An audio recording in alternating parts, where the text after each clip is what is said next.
Monsieur le maire, monsieur le président de la NCP, chers collègues, monsieur Villani, il est de tradition d'ouvrir le congrès par des conférenciers d'envergure. Cette année, nous sommes particulièrement fiers que Cédric Villani nous fasse l'honneur de sa présence. Le présenter n'est pas chose aisée tant son parcours est remarquable et tant on m'a laissé un temps limité. C'est d'abord et avant tout un des grands mathématiciens du monde contemporain. Spécialiste de l'analyse, il a travaillé sur des problèmes issus de la physique statistique au travers de l'équation de Boltzmann, tout le monde voit à quoi je fais allusion, de l'amortissement Landau, mais aussi sur des problèmes d'optimisation et sur la géométrie riemannienne. Tout le monde suit encore, je vois. Lauréat de nombreux prix prestigieux, je citerai rapidement le prix Fermat, le prix Henri Poincaré. C'est en devenant lauréat de la médaille Fields de mathématiques en 2010 qu'il a commencé à se faire connaître. Cédric Villani est alors devenu célèbre pour son engagement à diffuser et à partager la mathématique.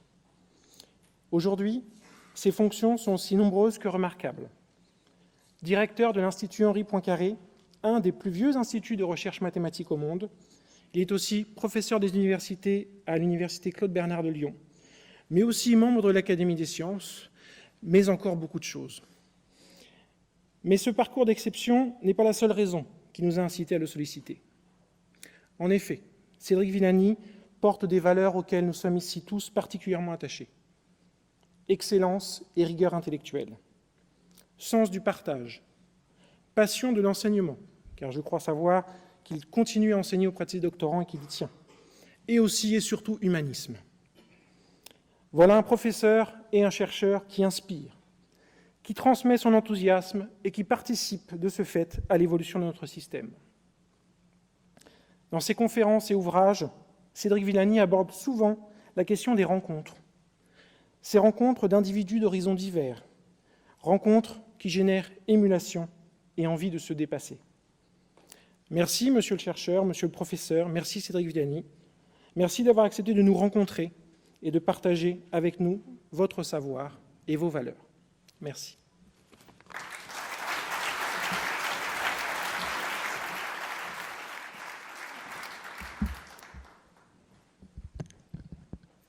Merci.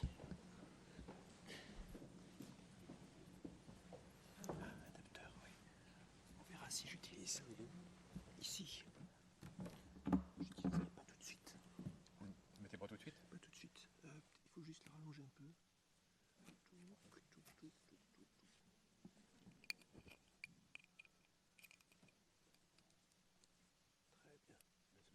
Oui, je mettrai quand tu auras besoin.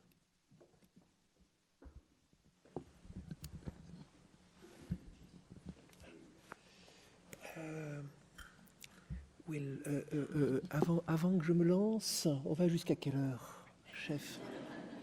Parce qu'on a pris quelque chose comme ça, super. Ok. Merci beaucoup, merci pour cette invitation. Chers amis, c'est un vrai plaisir d'être parmi vous ce matin dans cette belle ville du Havre qui a été si bien chantée par monsieur le maire. Une connaissance de, je ne vais pas dire de longue date, mais en tout cas de plusieurs années, et je veux dire que nous nous apprécions énormément. Monsieur le Président de la NCP, merci beaucoup pour le démarrage, l'introduction, et puis l'organisation, et puis le simple fait de présider cette importante association. Et pendant tout le temps qu'on a, donc, on va s'occuper d'essayer de répondre à ces questions. La feuille de route qu'on avait dégagée, le titre qu'on avait dégagé avec M. Virmou quand on préparait l'affaire, c'était « À quoi sert l'enseignement mathématique et comment le faire évoluer ?» Question ô combien délicate à laquelle je ne vais pas m'efforcer vraiment de répondre, mais en tout cas de bien la poser.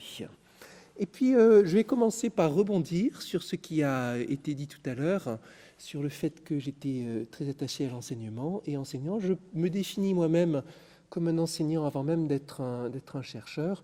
Et d'ailleurs, fils d'enseignant, neveu d'enseignant et tout ce que vous voulez. Et j'ajouterai que de tous les médaillés Fields français, et il y en a eu beaucoup, je suis le seul à n'avoir jamais occupé de poste de recherche à temps plein. J'ai toujours été professeur des universités. Je n'ai même jamais cherché à briguer un poste qui ne soit pas statutairement un poste d'enseignant. Ben, on va dire que c'est comme ça. Enseignement, c'est comme une définition, une partie de moi. Alors, on va dire aussi que l'enseignement, c'est quelque chose à croire, je crois, énormément. C'est la clé de tout. Et l'enseignement de mathématiques, c'est certainement le plus redouté. C'est peut-être le plus important. Vous allez dire évidemment que je suis partial quand je dis ça, mais c'est certainement celui qui est perçu comme le plus indispensable. Beaucoup de parents se diront qu'ils peuvent enseigner histoire géo ou des rudiments de littérature à leurs enfants, qui peuvent les envoyer à l'étranger s'ils ont l'argent pour ça, pour qu'ils apprennent les langues. Mais pour ce qui est d'apprendre mathématiques sans enseignant, vous pouvez toujours courir. Il n'y a quasiment pas d'exemple. C'est une discipline dans laquelle la relation avec l'enseignant est vraiment importante. C'est aussi la discipline qui donne le plus de cauchemars traditionnellement aux responsables d'enseignement, je veux dire au niveau national par exemple. Où trouver les enseignants de mathématiques? C'est une question que les gens se posent un peu partout. Je discutais de ça il n'y a pas longtemps avec les collègues en poste en Angleterre et ils me parlaient d'un grand programme d'importation de professeurs de mathématiques là-bas, et évidemment facilité par les questions de langue, mais dans un contexte où c'est de plus en plus difficile de recruter suffisamment d'enseignants en mathématiques, c'est une question que se posent plein de gouvernements en se disant nous avons besoin de mathématiciens, nous avons besoin de chercheurs, nous avons besoin d'ingénieurs qui s'y connaissent en mathématiques. Les gens dans l'industrie nous le disent, les gens dans les spécialistes d'économie nous disent que l'économie dépend de plus en plus de mathématiques. Évidemment que le virage de la révolution numérique dépend aussi de mathématiques. Il nous faut des citoyens éduqués, conscients du numérique et tout ce que vous voulez, et donc conscients de la mathématique. Comment on va les former si on n'a pas les enseignants? On reparlera tout à l'heure de variantes de cette question-là. Et puis, certainement, c'est universel chez les chercheurs, et pas seulement chez les chercheurs en mathématiques. Vous demandez aux enseignants, vous demandez aux chercheurs qui ont leur réputation internationale de citer un enseignant qui les a marqués dans la discipline où ils sont devenus chercheurs. Ils peuvent tous vous en citer un. Ils diront tous, il y a eu tel enseignant, il était vraiment remarquable, ça m'a laissé un très très bon souvenir. Soit pour certains c'était à l'école primaire, pour certains c'était au collège, pour d'autres c'était au lycée, et ainsi de suite. Mais c'est universel. Et cette idée que personne ne sait vraiment ce qui fait la vocation, mais qu'à un moment ou à un autre, forcément, il y a un contact avec un enseignant, un formateur, un maître, et que le contact, c'est une transmission de quelque chose d'important, elle n'est pas contestée dans le monde de la recherche. Elle est admise par tout le monde. On va dire enfin que mathématiques, pour les enseignants, c'est peut-être celui qui est plus un dilemme ou celui qui demande le plus la vocation. Parce que il faut regarder les choses en face. Quand vous avez des connaissances en mathématiques suffisantes pour devenir un enseignant qui s'y connaît, qui aime ça, qui vraiment prend plaisir à suivre aussi ce qui se passe en mathématiques, vous avez aussi certainement les capacités de vous faire embaucher comme ingénieur à un salaire sensiblement supérieur et avec beaucoup moins d'ennuis que ceux que vous aurez dans la salle de classe ou face à vos responsables hiérarchiques en tout genre ou face aux parents d'élèves. Alors, ça veut dire que enseignant en mathématiques, ça demande une vocation et une vraie foi dans l'importance de la valeur enseignement et de la transmission. Évidemment que la fonction, elle est capitale. Si vous n'avez pas d'enseignant, la société s'écroule. Mais il faut le rappeler, c'est important, et en mathématiques encore plus qu'ailleurs. Du moins, tant que la société n'est pas prête à payer les enseignants de mathématiques sensiblement plus que les enseignants d'autres disciplines où le recrutement est plus facile.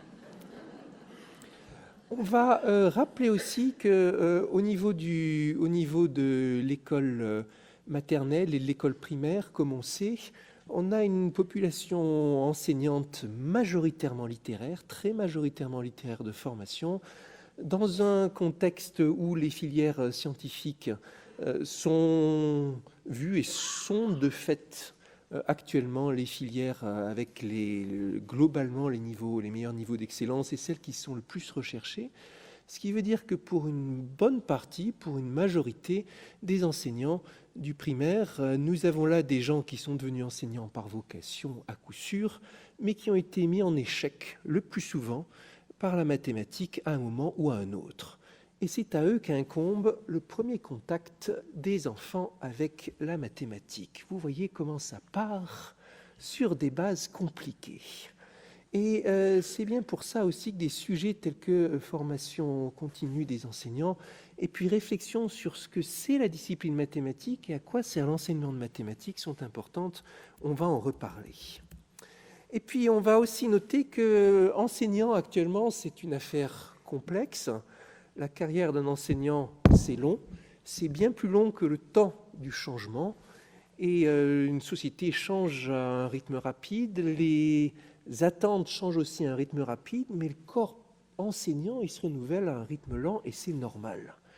Alors, ça aboutit aux situations qu'on connaît où, dans une période de changement, vous avez une partie des enseignants qui continuent à utiliser les mêmes réflexes et les mêmes codes et les mêmes habitudes que ce qui a été décrié et ce qui a été identifié comme des pratiques qui ne marchent pas bien, et une autre partie qui, au contraire, s'efforce de tout son cœur d'être dans le changement, d'anticiper le changement, et qui s'estime vexée et qui en a marre quand on leur rappelle encore et encore qu'il faut changer. Et vous avez la coexistence de ces différentes populations, et c'est normal. Et il faut bien se rappeler que ça prend beaucoup plus de temps de changer un système d'enseignement que de changer une économie. Vous avez plein d'exemples dans l'histoire, dans le monde autour de nous, de pays qui changent radicalement leur économie en 10 ans, mais vous n'avez pas d'exemple de pays qui changent radicalement son système éducatif en 10 ans. Ça prend bien plus longtemps. Et c'est aussi une sécurité, on va dire. Par exemple, tout ce qui relève du domaine de la formation, du domaine de l'intellect, ça ne s'écroule jamais d'un coup. Vous avez des exemples spectaculaires. Dans le domaine des sciences, vous voyez des pays qui survivent dans le domaine des sciences à un écroulement phénoménal de l'économie. Et ça veut dire aussi que l'enseignement en mathématiques français, malgré tous les problèmes qu'il y a eu dans le système, qu'il y a encore dans le système, il reste encore, l'enseignement français en général, reste encore un enseignement de qualité quand on le compare à la scène internationale. Alors, continuons. Et là-dessus, cette question de comparaison internationale s'est arrivée relativement récemment avec la mise en place de classements, de comparaisons, avec beaucoup de difficultés, parce qu'évidemment, ça dépend de la culture, ça dépend de la façon dont les enfants sont préparés, ça dépend des langues, de la façon dont les problèmes sont posés, de tout ce que vous voulez. On peut se demander que nous apprennent les classements internationaux. Qu'est-ce qu'on va dire ? En premier lieu, ils ne nous apprennent pas énormément de choses. En deuxième lieu, ils nous apprennent que les questions d'enseignement, elles sont extrêmement dépendantes de la culture et qu'on ne peut pas importer les solutions d'un coup. En troisième lieu, ils nous apprennent que les pays qui se classent le mieux dans ces classements sont ceux dans lesquels les enseignants sont le plus respectés par la société et par les élèves. Et ils nous apprennent encore qu'il y a un variable fondamental qui est l'autonomie des enseignants et le fait que les enseignants aient de l'autonomie et une marge de manœuvre. Et de manière générale, ce n'est pas les pays qui encadrent le plus leurs enseignants qui se débrouillent le mieux, c'est les pays dans lesquels la figure de l'enseignant est si respectée qu'il y a au contraire une possibilité pour l'enseignant de trouver sa marge de manœuvre et sa voie. Et puis, on reparlera d'autres variables. Alors, après ce préambule, on va aborder le sujet et je vais commencer par parler de moi et mes propres souvenirs de mathématiques. Puisque, évidemment, je ne suis pas, qualifié pour intervenir en tant qu'enseignant, en particulier pour le primaire, ni en tant que spécialiste de formation, mais je vais commencer par parler de ce que j'ai appris en maths et de comment plus tard ça a été utile pour moi dans divers contextes. Je vais commencer par dire que, ça va vous décevoir, j'ai strictement aucun souvenir de classe jusqu'à la 5e, on va dire, en mathématiques. Mais j'ai cherché, j'ai creusé avant de venir. Est-ce que je me souviens d'un truc que j'aurais fait avec un prof avant la 5e? La réponse, c'est pas un seul. Alors, il y a des choses dont je me souviens que je faisais à part et qui pour moi étaient importantes. Les carrés magiques.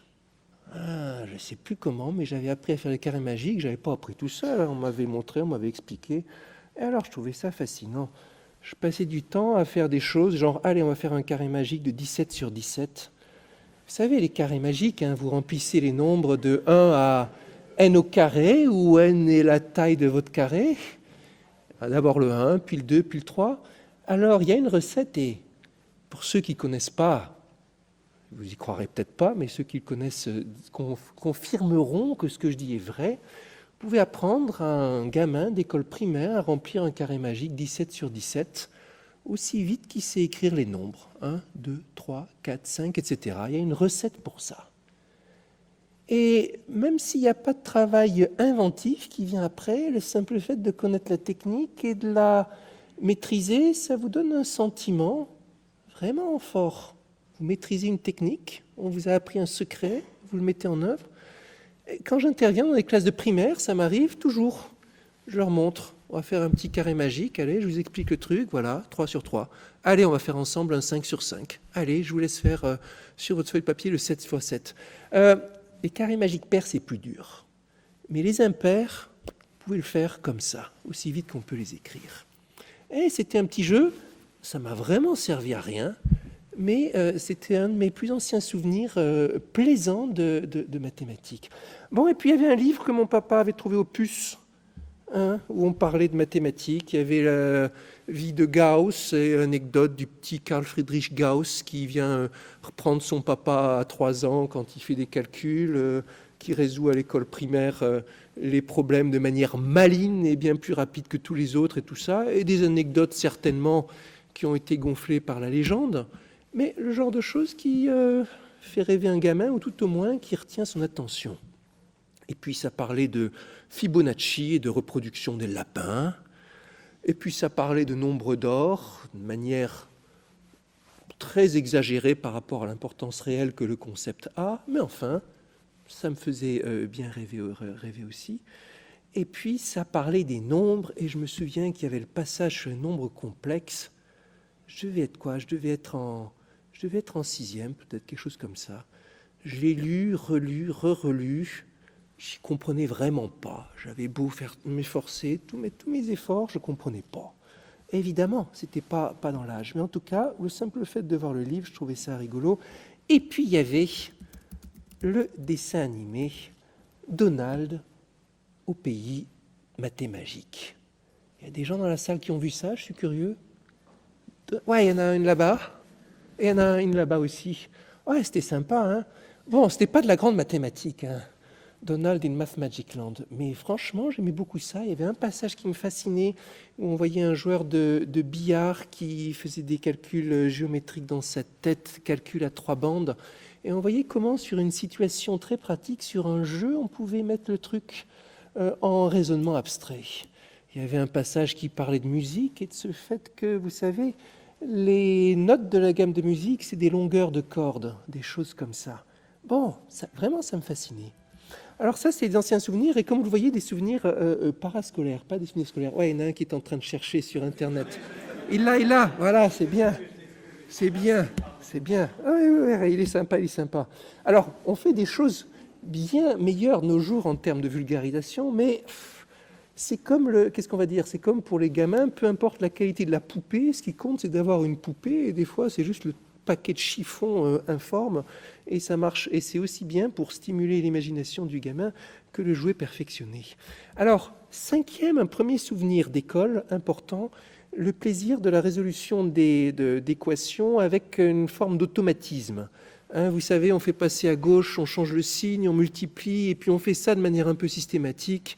Et puis peut-être qu'il y a une quantité inconnue, on la fait passer d'un côté, etc. Et puis le fait là aussi qu'il y avait une règle dont on apprend à se servir, et puis il y a cette petite ivresse d'appliquer la règle et de voir que la résolution du problème, on arrive à la faire à la fin sans avoir à se représenter ce que signifie le problème. Tout ce passage d'un problème qui au départ est peut-être un truc concret, mais qui après va se révéler être mis en forme de manière abstraite. On reviendra là-dessus un petit peu.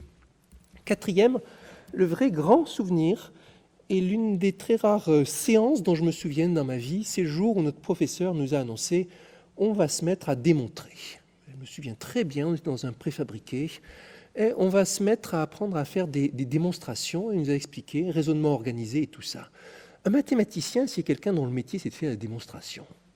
Et ce jour-là, c'est comme si pour la première fois, j'avais fait connaissance, j'avais été face à face avec mon métier, même si j'en avais pas du tout conscience. N'empêche, ça avait fait impression sur moi. Et puis, pour moi, c'est le vrai début, au sens où l'objet majeur du cours de mathématiques, au sein de tout au cours d'éducation, c'est de faire sentir ce que c'est une démonstration.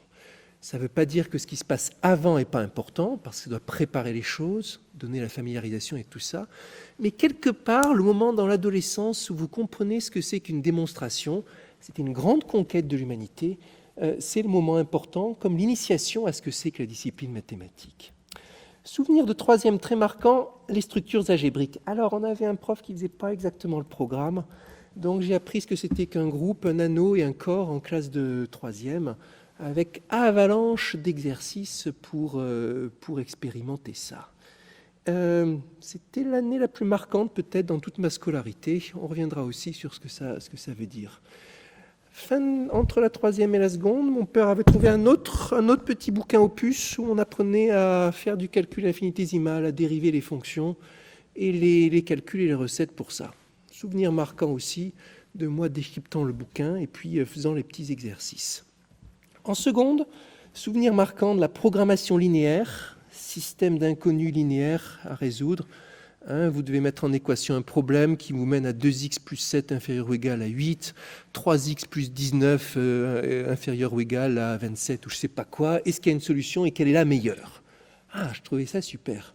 Il se trouve, c'est une coïncidence, que plus tard je suis devenu spécialiste entre autres du problème de Monge-Kantorowicz, qui est un problème de programmation linéaire en dimension infinie et peut-être le plus célèbre de tous parce que c'est en cherchant à le résoudre et sur un problème très concret, un problème d'optimisation de la production de contreplaqués, que le mathématicien soviétique Leonid Kantorowicz a inventé la théorie moderne de la programmation linéaire.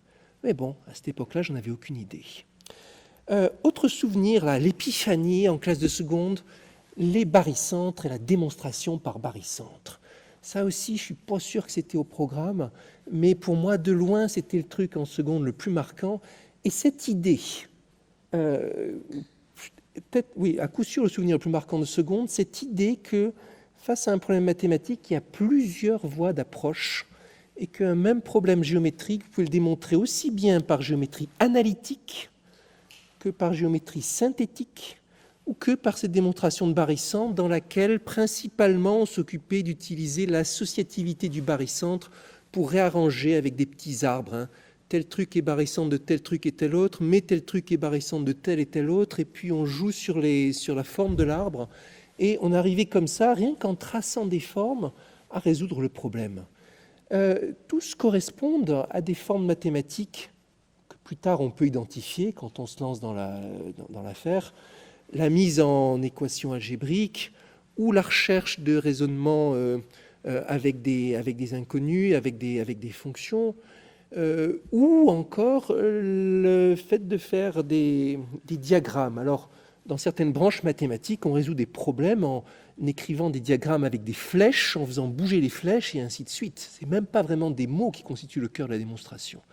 Et quelque part, quand on jouait avec ces barycentres, c'était un peu comme ça, le pouvoir du schéma qu'on réarrange. Bon.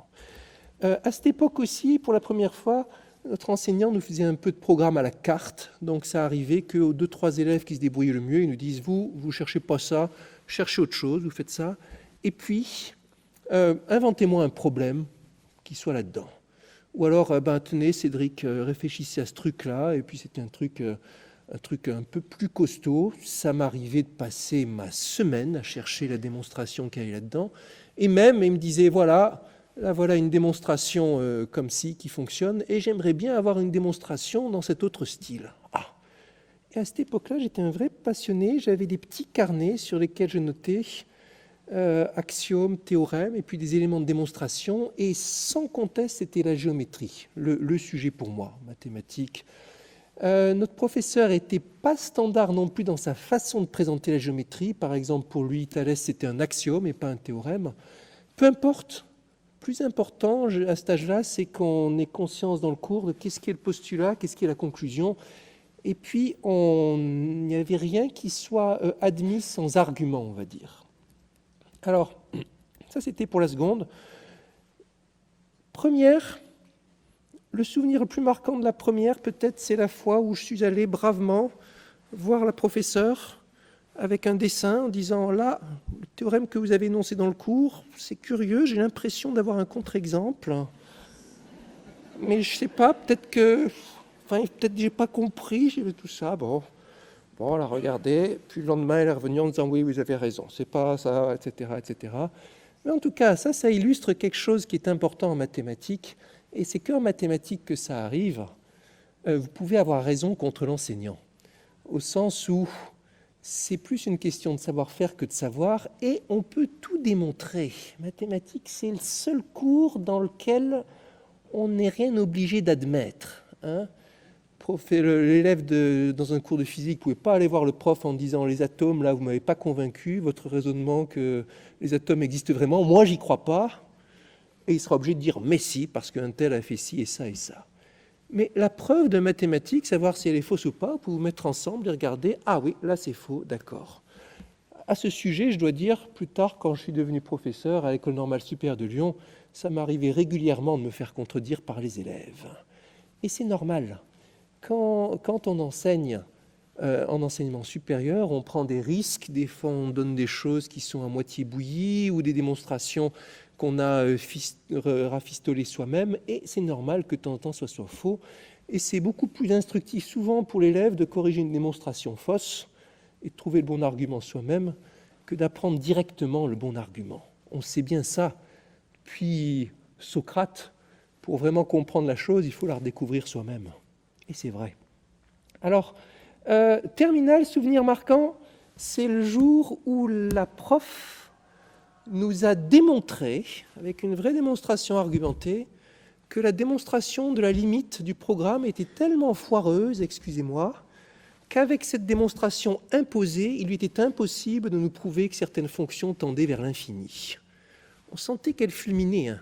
Elle était partagée entre, d'une part, le désir d'être fidèle au programme, loyal aux instructions, on va dire, et d'autre part, le désir d'être rigoureuse, loyale à la science, et elle voyait bien que la définition de la limite telle qu'elle était là, par comparaison, elle n'avait pas de sens. C'est un peu comme si on disait en cours d'économique, par définition, une économie croît rapidement si la croissance est supérieure ou égale à celle de la Chine, quoi. Le genre de truc qui n'a aucun sens.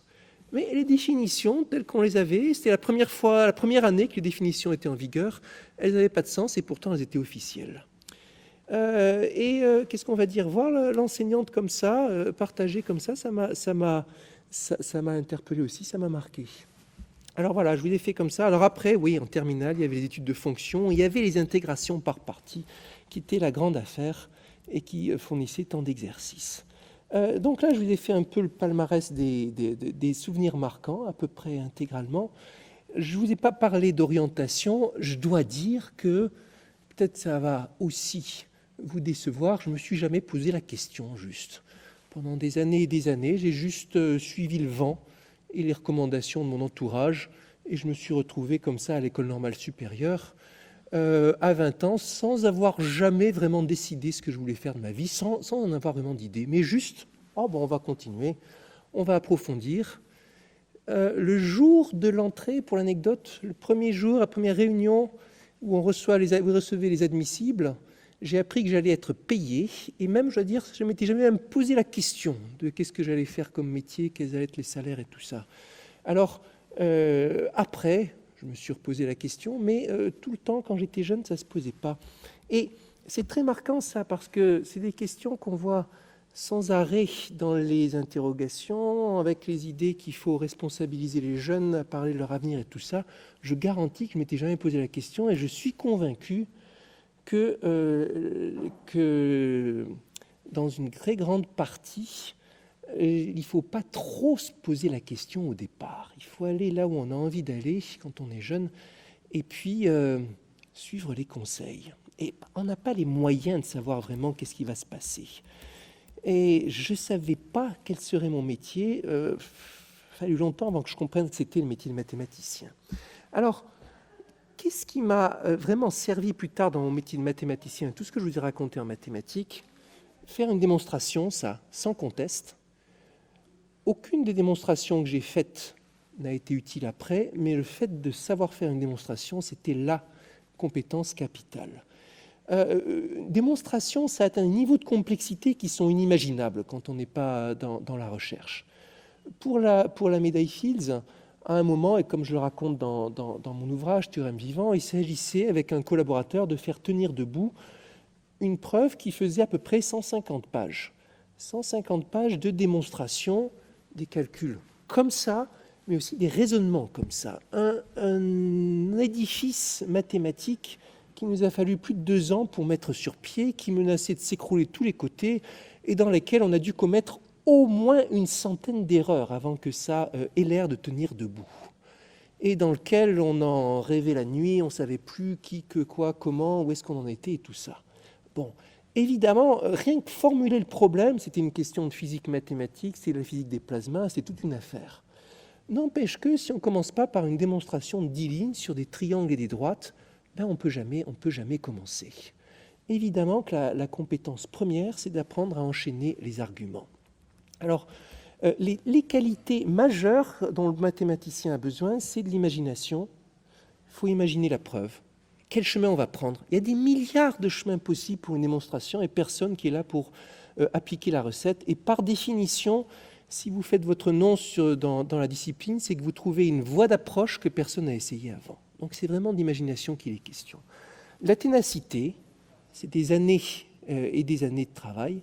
Et puis de la rigueur, parce qu'il faut que le truc soit bien consolidé. Mais la rigueur, je dirais, vient après l'imagination et la ténacité. Alors au niveau de la discipline, des goûts, on va dire aussi que ça a changé énormément. Quand j'étais gamin, je vous disais tout à l'heure, les carrés magiques, c'était mon affaire, hein, les nombres. Plus tard, au collège, très clairement, ça a été la géométrie. Plus tard, classe préparatoire, disons, très clairement, c'était l'algèbre. Plus tard, début d'études école normale supérieure, très clairement, c'est devenu l'analyse. Et puis après, c'est passé en physique mathématique. Assez ironique parce que je n'étais pas spécialement bon en physique. En tout cas, j'étais loin d'avoir en physique les facilités que j'avais en mathématiques. Ça aurait énormément surpris mes enseignants s'ils avaient su que j'allais faire carrière en physique mathématique. Mais on ne sait jamais ce qui va se passer. N'empêche que ce que j'ai fait en géométrie quand j'étais adolescent, ça m'a servi beaucoup plus en physique mathématique après sur le mode du raisonnement, comment agencer le raisonnement, que ce que j'apprenais en physique à l'époque. Parce que mathématiques, c'est avant tout une question de tournure d'esprit et de comprendre comment faire tenir debout un raisonnement abstrait. Alors, pour parler de géométrie euclidienne, quand je fais des conférences, j'aime bien, il y a 2 citations que je fais systématiquement dans les classes. Il y en a une, c'est d'un gars qui nous parle des livres d'Euclide. Hein. Vous savez, Euclide, la géométrie euclidienne, géométrie du triangle, des carrés, des triangles, des cercles. Et on va écouter ce brave homme. J'ai étudié jusqu'à ce que je puisse prouver n'importe quelle proposition des 6 livres d'Euclide sur simple demande. J'ai ainsi découvert ce que démontrer signifie. On a l'impression que là, il est en train de nous dire, ah là, il a pris connaissance de son métier, ce mathématicien en herbe. Vous savez qui a dit ça? Abraham Lincoln. Il était juriste de formation. Hein. Un jour, il s'est dit, bon, si je suis juriste, je dois faire des trucs et je ne sais pas vraiment ce que c'est que démontrer, je serai bon à rien. Comment je vais apprendre à démontrer? Je vais me lancer en mathématiques. Comment je vais me lancer en mathématiques? Je vais aller dans Euclide et hop, il s'est envoyé les 6 livres d'Euclide. Les démonstrations, toutes les propositions, ça c'est quelque chose d'assez costaud, hein, j'admire. Mais on voit derrière ce qu'il y a. Mathématiques, c'est pas qu'une question de savoir, c'est une question de savoir-faire et de rigueur, et c'est la seule discipline dans laquelle ce soit aussi développé. Sur le savoir-faire déductif. Base du raisonnement, comme on sait, il y a l'inductif et le déductif, il y a l'expérimental, inductif. Dans les classes de sciences naturelles, c'est très bien, expérience de physique, une petite expérience, on essaie d'en tirer des conclusions générales, mais le déductif, ça c'est du domaine de la mathématique. Et puis l'autre citation que j'aime bien, la mathématique jouit d'une estime toute particulière au-dessus de toutes les autres sciences. Une raison en est que ces lois sont absolument certaines et indiscutables, alors que celles des autres sciences peuvent être contestées et en constant danger d'être renversées par nouvelles découvertes. Donc quelqu'un qui insiste sur le fait que la mathématique est une science éternelle, et c'est vrai. Ce qu'a démontré Euclide, c'est encore vrai de nos jours. À quelques nuances près, parce que ce n'était pas complètement rigoureux selon les standards actuels, mais à quelques nuances près, ça reste valable. Et ça, c'est une citation d'Albert Einstein. On parle souvent dans l'imagerie populaire de Einstein comme ayant des difficultés en mathématiques. C'est faux. Vous regardez sa scolarité, c'était l'un des tout meilleurs en mathématiques. On lui prête même une jolie démonstration du théorème de Pythagore, très maligne, et c'était ses sujets favoris. La relativité générale, c'est une théorie qui demande une dose de mathématiques absolument considérable, rien que dans sa formulation. Et là, on a aussi l'affirmation de ce que mathématiques vient au secours de la physique d'une façon qui est irremplaçable. Alors, je vais continuer sur les questions d'éducation.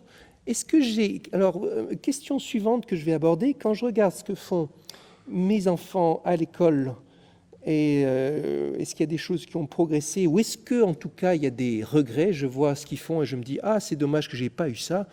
D'habitude, non. Il y a une exception.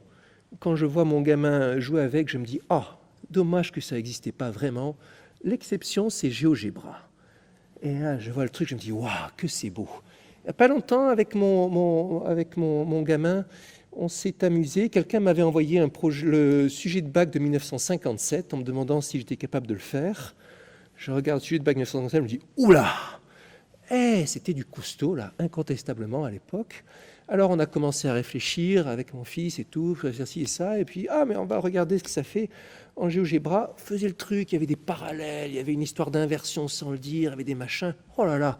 Et puis en jouant dessus, en quelques minutes, on a l'idée de ce que va être le résultat. Après, on cherche la démonstration, mais vraiment, quelle belle machine. Sur ce genre d'exemple, on voit que des fois, il y a une vraie valeur ajoutée à l'informatique. Évidemment, ce n'est pas systématique.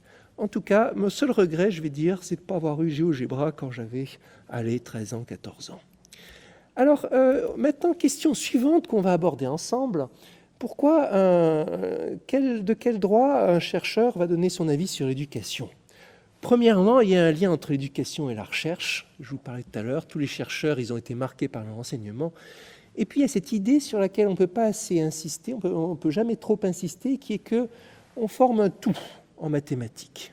Il y a les enseignants, il y a les chercheurs, il y a les spécialistes de pédagogie, ceux qui font de la recherche, ceux qui utilisent la mathématique, ceux qui la transmettent, et tout ça, ça fait un tout.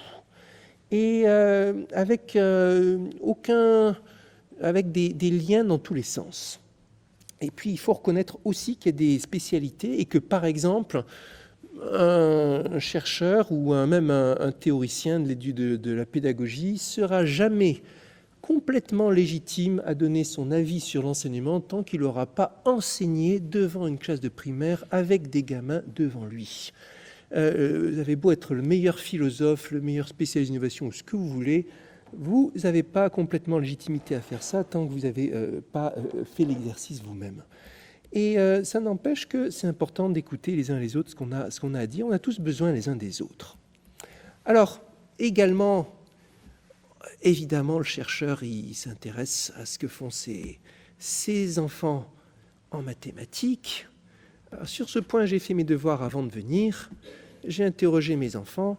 Et les gars, de tout ce que vous avez fait jusqu'à la 6e incluse, qu'est-ce qu'à votre avis, qu'est-ce qui était le plus important? Qu'est-ce qui vous a le plus marqué? Ils m'ont répondu les symétries, les nombres à virgule, disons jusqu'à la 6e incluse. J'ai réfléchi, j'ai dit « Ok, c'est bien ». Et ça montre que, de ce point de vue-là, qu'est-ce qu'on va dire, les concepts sont bien pensés. Effectivement, c'est des concepts importants. Effectivement, c'est l'occasion d'entrer sur des terrains qui sont importants pour toute la vie après, même avant d'apprendre ce que c'est qu'une démonstration. Alors, on va ajouter après que ça m'arrive régulièrement de faire des exposés devant des classes, toutes sortes de classes. Les classes de primaire, c'est ceux devant lesquels j'interviens le moins souvent, mais ça m'est arrivé plusieurs fois. À petite dose, quand on intervient dans les primaires, quand vous faites intervenir un chercheur, c'est jamais pour remplacer l'enseignement. Il n'y a rien qui se substitue à l'enseignement de l'enseignant. Mais ça peut le compléter. Ça ajoute un élément culturel, ou un élément de mystère, ou un élément d'incarnation. Et puis, ça fait quelque chose d'intéressant. Parmi les choses que je fais avec les classes primaires, je leur parle de ce que j'ai fait évidemment, où on fait des petits jeux, je vous ai parlé des carrés magiques, des petits jeux avec des chiffres. Alors, il y en a un que je répète sans arrêt, il a un gros avantage, certains d'entre vous le connaissent forcément, c'est l'énigme 1089. Il y en a à qui ça dit quelque chose. Prenez un chiffre à 3 nombres, un nombre à 3 chiffres, vous le renversez, vous soustrayez l'un de l'autre, genre si c'est 321, vous allez renverser, ça fera 123, vous soustrayez toujours le petit du grand, donc vous allez faire 321 moins 123, vous regardez le résultat, vous renversez encore le résultat, et vous ajoutez les deux, comme ça. Et puis, vous trouvez, comme par magie, 1089. Alors ça, c'est très pratique, parce que vous dites à votre classe, à la classe de gamins, vous allez tous choisir un nombre de 3 chiffres. Ils choisissent tous des nombres différents, et puis ils font l'opération, tout ça, et puis vous leur demandez combien vous trouvez, et puis vous regardez, et puis il vous suffit d'une seconde pour voir s'il a fait juste ou faux. Il suffit de vérifier que ça fait 1089. Et s'il est arrivé à ce résultat, ça veut dire qu'il a bien renversé les chiffres, déjà c'est ça, qu'il a bien fait la soustraction, qu'il a bien fait l'addition, c'est bien. Bon. Et puis après, ça donne un élément de mystère. Pourquoi 1089 ? La démonstration n'est pas si évidente. Il faut maîtriser ce que c'est qu'une écriture décimale. En tout cas, c'est pour un élève de primaire, je pense que c'est vraiment hors de portée. On peut essayer de donner vaguement une idée de pourquoi ça marche, mais c'est vraiment c'est plutôt un élève de collège qui peut comprendre pourquoi ça fait toujours 1089. Mais cette idée-là, qu'il y a des choses, des petits miracles, et qu'on va les expliquer, et qu'on peut les expliquer, elle est importante. Toute la science, c'est partir de choses qui ont l'air miraculeuses et trouver la belle explication. Et toute la géométrie du triangle, c'est comme ça. Et c'est pour ça que je trouvais ça fascinant. Vous partez d'un truc qui a l'air miraculeux, genre avaler à 4 points alignés, et vous trouvez l'explication. Vous remplacez le joli mystère par une jolie explication. Toute la science est comme ça, et ce n'est pas le mystère en lui, il ne faut pas rester là-dessus, c'est l'attitude. On ne va pas se contenter de vérifier que ça marche, on va comprendre pourquoi. Alors, 1089, donc j'aime bien, et puis ce que j'aime bien aussi faire, c'est interactif, c'est la fameuse énigme 4-2-1, aussi connue comme énigme de Syracuse, de Collatz. Vous prenez un nombre, n'importe lequel, je ne sais pas, on va dire 17. S'il est impair, vous multipliez par 3, vous ajoutez 1. Si je dis pas de bêtises, mais il faut me contrôler parce qu'un mathématicien professionnel n'est pas spécialement bon en calcul d'habitude. Souvent même, ils sont très mauvais. 17 x 3, ça doit faire 52.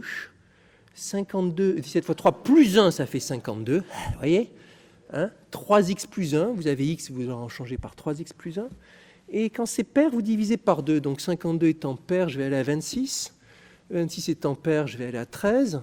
13 étant impair, je vais faire 3 fois et je vais ajouter 1, j'arriverai à 40. Puis de 40 à 20, puis 10, puis 5, de 5 à 16, puis de 16 à 8, puis 4, puis 2, puis 1. Voilà. Et alors ça, c'est le grand truc, et c'est un problème très connu chez les mathématiciens. On arrive toujours à 4-2-1, 4-2-1, et jamais personne n'a réussi à démontrer ça. C'est l'une des grandes énigmes. À la fois, c'est pas très important parce que ça se rattache à aucune branche connue de la mathématique. En même temps, c'est rageant, quoi. On l'a expérimenté avec des nombres longs comme ça, avec des ordinateurs. On les a fait tourner pour voir quand on part avec des nombres qui font plusieurs trillions, et ça marche toujours. De temps en temps, on reçoit une démonstration d'amateurs et tout ça, qui est toujours fausse. Et c'est rageant. Et donc là, vous voyez, c'est aussi la discipline mathématique.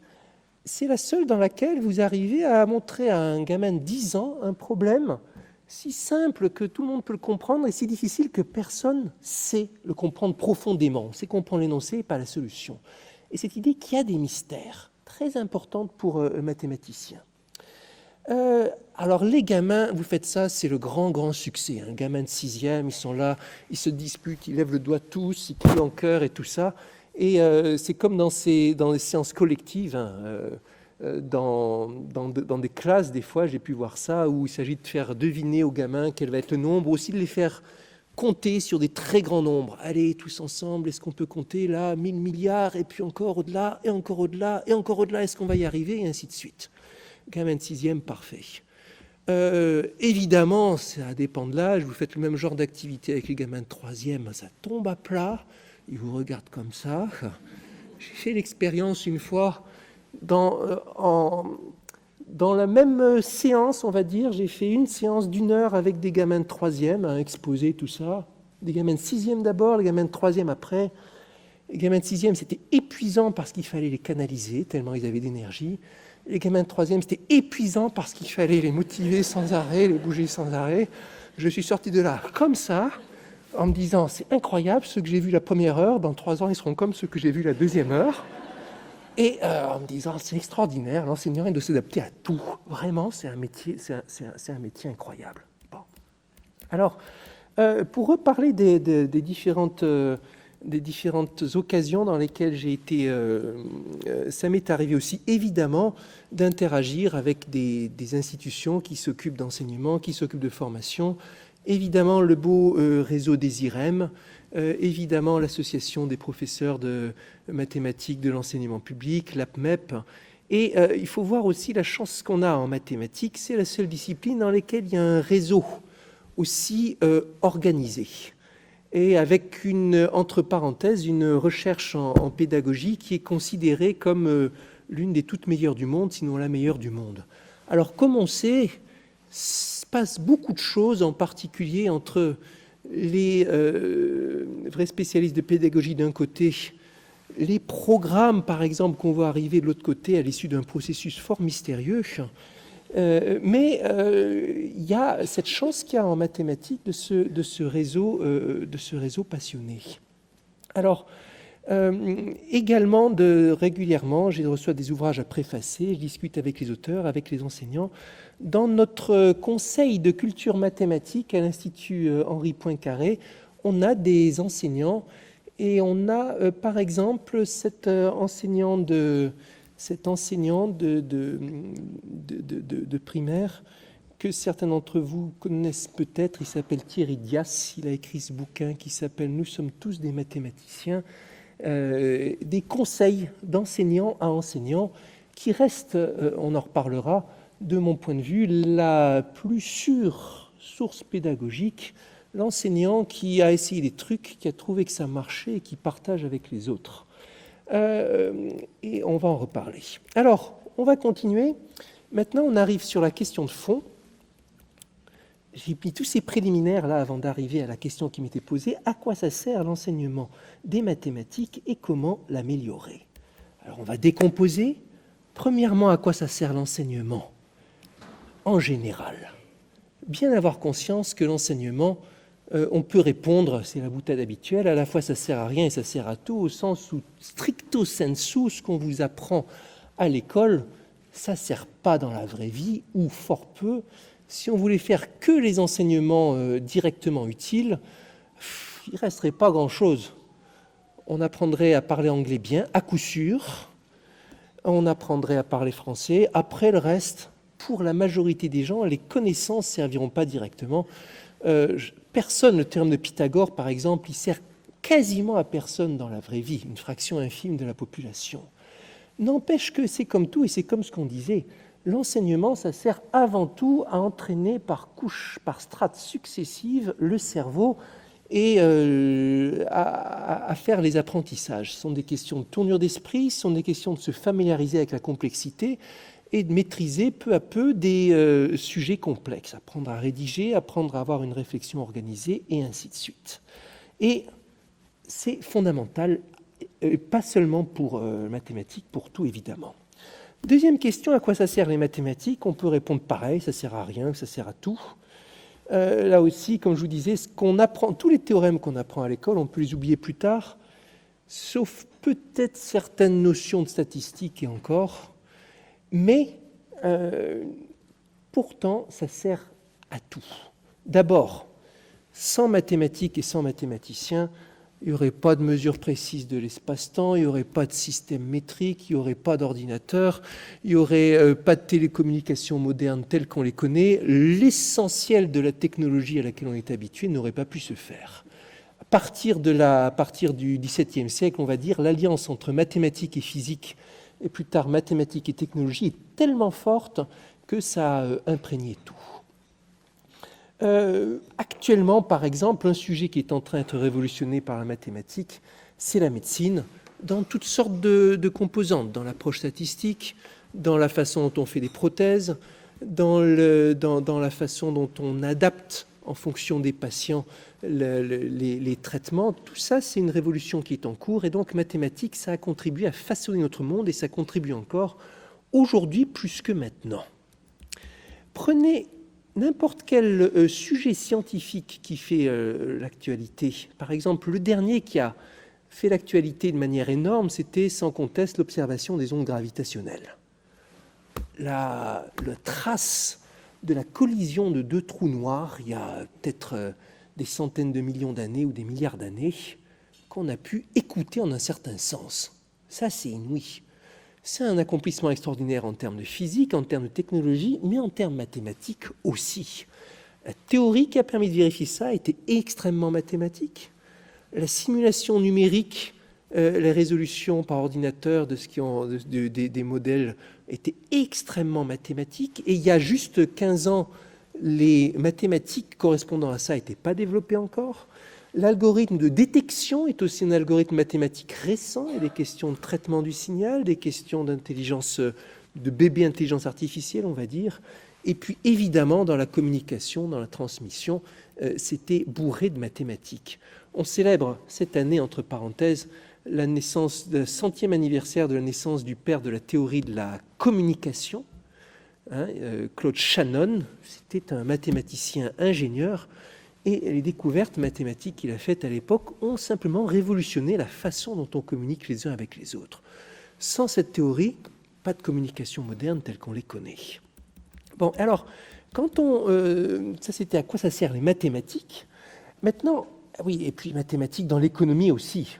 Les gens vous disent maintenant, et les études vous disent que la recherche mathématique, c'est à peu près 15% du PIB des économies développées. 15%. Et puis ça croît parce qu'il y en a derrière les algorithmes et que les algorithmes font de plus en plus de choses. Maintenant, à quoi ça sert l'enseignement de mathématiques? Et quand vous y réfléchissez et que vous mettez tout bout à bout, c'est là que ça devient vertigineux et c'est là qu'on comprend que la tâche d'enseignement de mathématiques est une mission quasi impossible. Parce que vous avez à la fois 5 missions à remplir. Premièrement, sensibiliser les élèves à la question de mathématiques dans notre monde, de mathématiques dans notre culture. Selon une approche qui remonte très clairement à la Grèce antique, l'idée que en mathématiques, on va accéder à certaines vérités et on va accéder à des choses qui sont inaccessibles autrement. Avant les Grecs, la mathématique, c'était une façon de résoudre des problèmes pratiques. Avec les Grecs, ça devient une façon d'accéder à la connaissance et d'explorer le monde au-delà de notre intuition. Le changement est radical et il a fallu un millénaire avant que l'Europe revienne au niveau conceptuel des Grecs sur ce sujet mathématique. Comme vous savez, après l'écroulement de cette culture grecque, le savoir a été conservé par les mathématiciens arabes, perses, voire orientaux. Et pendant très longtemps, les mathématiciens européens étaient des amateurs par rapport aux mathématiciens arabes. Et puis c'est revenu après. Et c'est revenu ça n'a pas été redécouvert, ça a été retransmis. Vous savez peut-être pourquoi on appelle X l'inconnu en mathématiques. X, c'est la transcription du qui grec, qui soi-même était une tentative de trouver un analogue dans un alphabet européen à une lettre arabe, qui est l'initiale du mot arabe, qui veut dire en gros la chose inconnue. Donc c'est venu au hasard des traductions, au moment où il a fallu réapprendre ce savoir-là. Et ça porte encore la marque. Derrière, il y a une leçon. La culture mathématique, telle qu'on l'entend maintenant, c'est né essentiellement une fois. Et après, ça s'est transmis, ça a été retrouvé, re-retrouvé. Et ça veut dire c'est quelque chose de difficile, la mathématique. Ce n'est pas quelque chose de naturel comme la musique ou le chant ou les lettres que toutes les civilisations ont inventé. Mathématique, c'est quelque chose qui est né un très petit nombre de fois et qui s'est développé selon une histoire, en gros. J'exagère à peine. Et il ne faut jamais perdre de vue ça en tête. C'est une aventure qui a duré longtemps et il y a eu des siècles et des siècles de travail conceptuel pour arriver à des concepts qui maintenant sont enseignés au collège. C'était dur. Donc ça, c'est une première chose, s'insérer dans une histoire culturelle. Là, je vous ai parlé de l'Antiquité, mais mathématiques, c'est aussi le monde dans lequel on vit, bien sûr. Tout à l'heure, monsieur le maire parlait de la Seconde Guerre mondiale. Qui sait et quels sont les cours d'histoire dans lesquels on apprend que ça se serait déroulé très différemment sans les mathématiciens anglais? Sans les mathématiciens anglais, et en particulier Alan Turing, le débarquement de Normandie était impossible. Il fallait attendre au moins 2 ans. Si ça se trouve, entre-temps, l'Europe aurait été russe. C'est un scénario possible.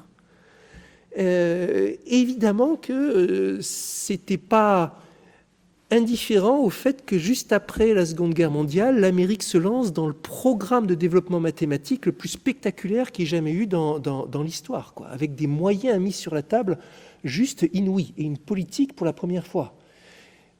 C'est aussi le moment d'ailleurs où, les États-Unis passent quasiment du jour au lendemain du statut de seconde division en mathématiques au statut de leader, en important, en mettant les moyens, parce qu'ils avaient compris à quel point c'était vital et important. Là, on est sur des questions d'histoire-géographie.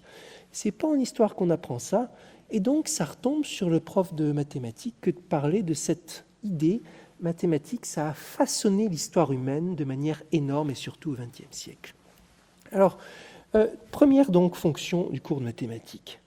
Deuxième fonction, donner aux jeunes des bases élémentaires de calcul pour se débrouiller. Ben oui, ils auront des impôts à remplir, ou certains devront monter leur entreprise, c'est bien qu'ils aient ces notions élémentaires. Ben oui, il faut ça aussi. Troisième notion, apprendre à penser d'une manière particulière, et la manière particulière, c'est logique et abstraite à la fois. Mathématiques, c'est abstrait. C'est forcément abstrait et c'est pas naturel. Alors, on peut se dire, on va faciliter le truc en présentant une métaphore concrète, et puis comme ça, au lieu de parler de 3, on mettra 3 oranges et tout ça, et ça simplifiera. Sauf que si on fait ça, on loupe l'essentiel. L'essentiel, c'est après d'apprendre à manipuler le chiffre 3 comme une bête abstraite. Évidemment que les supports concrets peuvent être importants au début, mais petit à petit, il faut s'en détacher, c'est là qu'il y a un vrai enjeu. Et ça, c'est quelque chose qui est important, parce qu'il n'y a aucun autre cours dans lequel on insiste autant sur cette question de forme de raisonnement. Quatrième fonction, c'est préparer bien sûr les scientifiques et ingénieurs qui devront servir de mathématiques dans leur métier. C'est plus intégré que jamais. D'ailleurs, l'une des forces de l'ingénieur à la française, historiquement, c'est qu'il est très bien préparé en mathématiques. Et d'ailleurs, les mêmes universités américaines qui se moquent des Français apprenant des choses trop abstraites sont, dans les faits, très prompts à embaucher les jeunes Français qui ont été formés à grand renfort de mathématiques. Et puis, la dernière fonction, c'est de préparer les futurs mathématiciens. C'est une petite proportion des gens, mais ils sont importants aussi. Avant de changer la discipline, de la faire évoluer, il faudra qu'ils aient compris en profondeur ce que ça représente, comment ça fonctionne. Aucun autre cours, je pense, n'a autant de fonctions différentes, et c'est un vrai casse-tête que de faire tout à la fois, un vrai travail d'artiste. Il y a une dernière fonction qu'on peut voir aussi, mathématiques, c'est de le voir comme un sport. Pourquoi pas, en particulier pour ce qui est du calcul mental. Vous avez peut-être vu ou entendu parler de ces championnats de calcul mental. Si vous n'avez jamais vu, regardez sur Internet, en particulier les concours japonais de Soroban.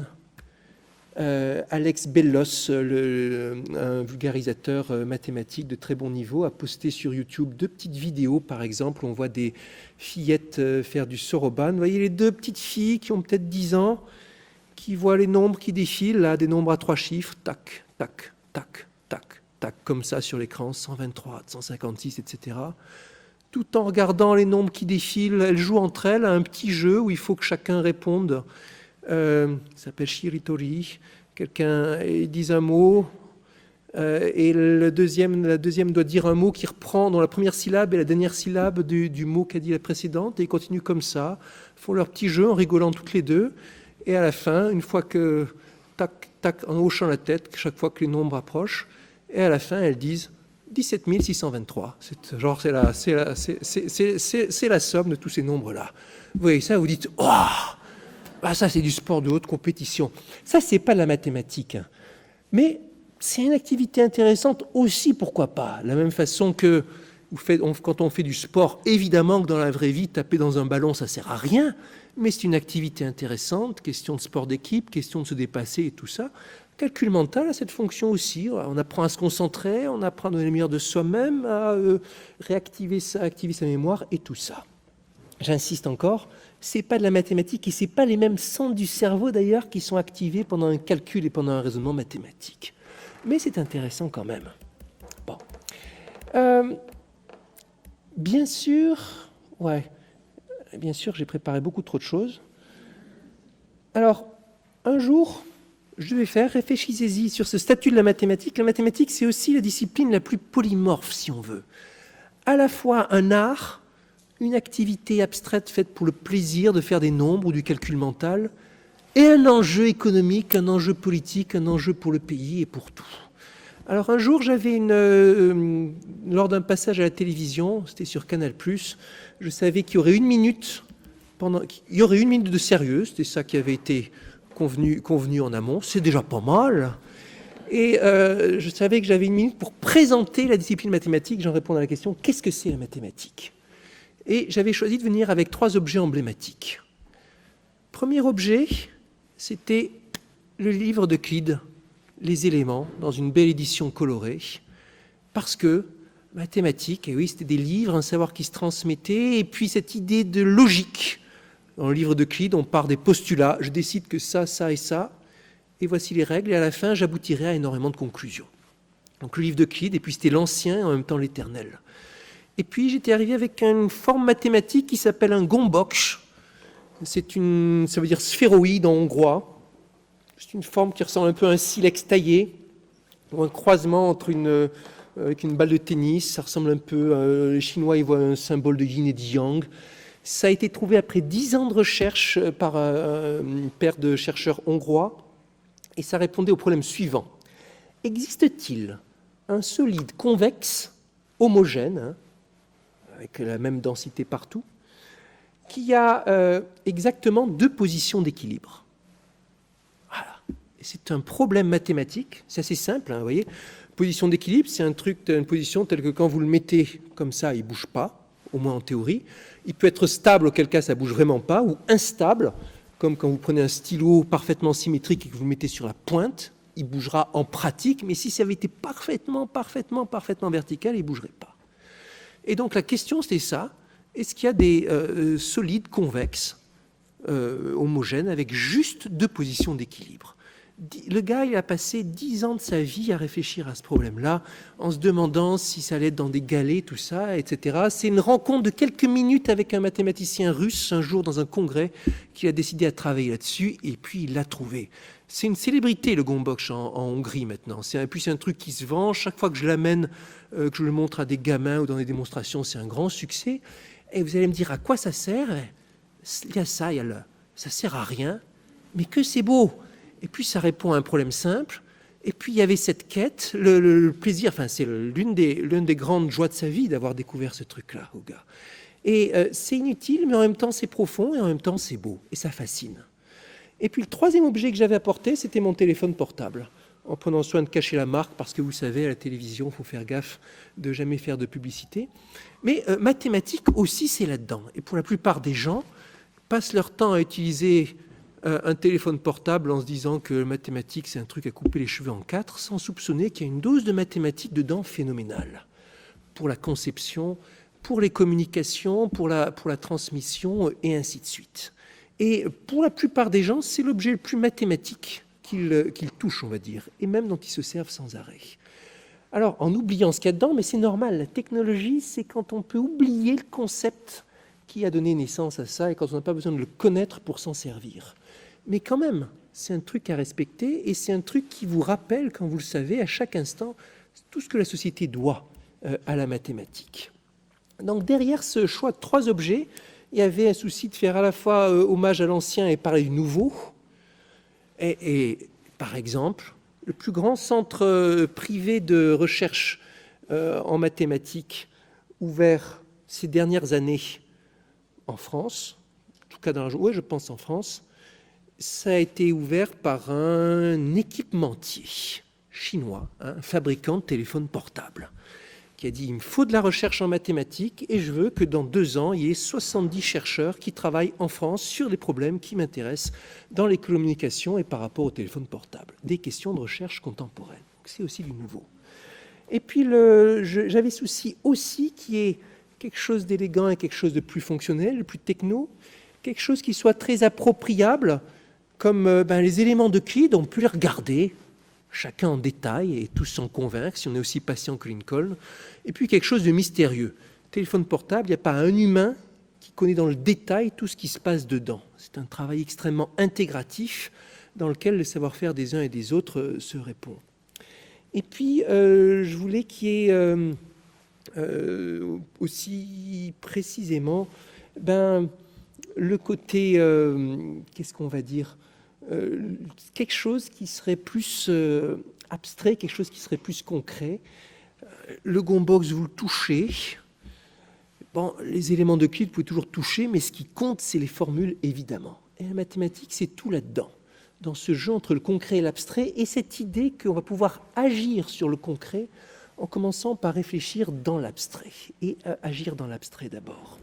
Donc, mots-clés, abstrait, abstraction et logique, et puis représenter, comprendre, agir, 3 mots-clés importants dans la discipline mathématique. Représenter le monde, et au début, ça part toujours de la représentation du monde, mais après, ça prend sa vie propre dans le monde de l'abstraction, et puis ça revient vers le concret après avoir travaillé dans l'abstraction.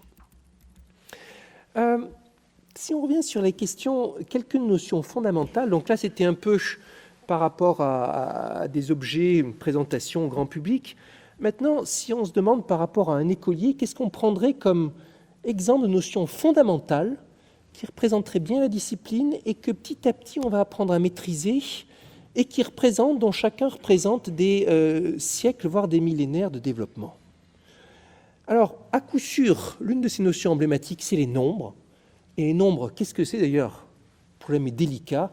Dépendant du niveau d'études jusqu'auquel vous arrivez, la notion de nombre est remise en question de plus en plus. Tout à l'heure, je vous parlais de mes difficultés quand j'étais gamin, mon impossibilité à comprendre ce que c'était qu'un nombre complexe. Mais plus tard, vous avez encore d'autres notions de nombre qui arrivent. Et puis un jour, d'ailleurs, je me souviens très bien en mathématiques supérieures, quand on m'a expliqué sans rire qu'un nombre réel, c'était une classe d'équivalence de suite de Cauchy dans le corps des rationnels. Voilà, alors il faut comprendre une classe d'équivalence, qu'est-ce que c'est qu'une suite de Cauchy, quotientée par la relation d'équivalence et tout ça. Mais, et puis quand vous avez compris la définition, et puis vous repensez, vous dites « Ah oui, mais c'est bien sûr, finalement c'est la formalisation rigoureuse de ce qu'on m'a appris quand j'étais à l'école, à savoir qu'un nombre réel, c'était un nombre à virgule avec possiblement une infinité de décimales.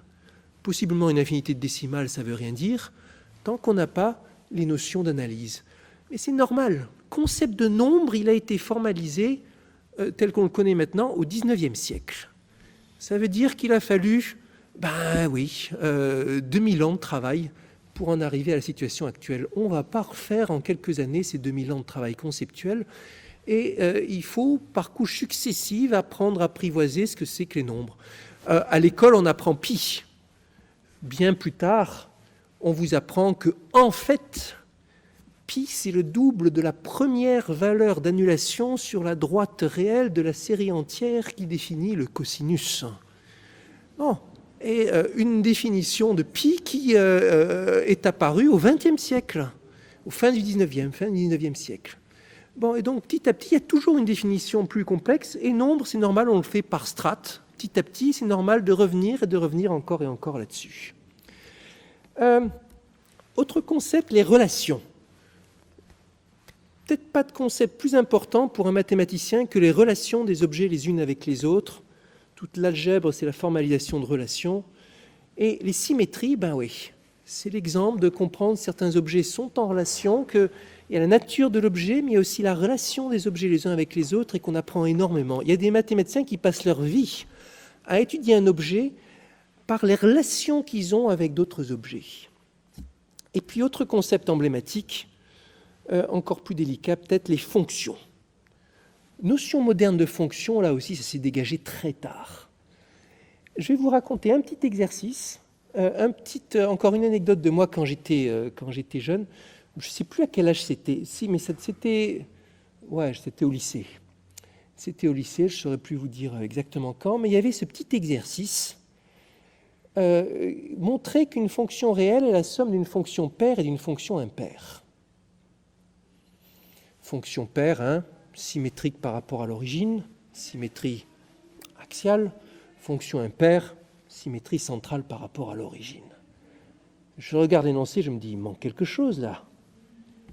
Comment je vais pouvoir montrer que c'est une somme de deux fonctions si... Où sont les fonctions? Il n'y a pas de fonction dans l'énoncé. Il n'y a pas de formule.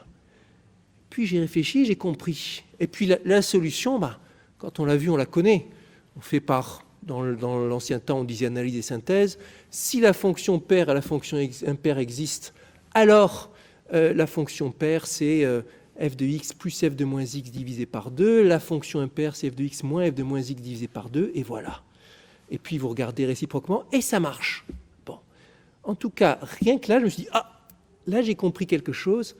Et toutes les années que j'avais eues à entendre parler de fonction n'avaient pas réussi à me faire comprendre vraiment ce que c'était une fonction.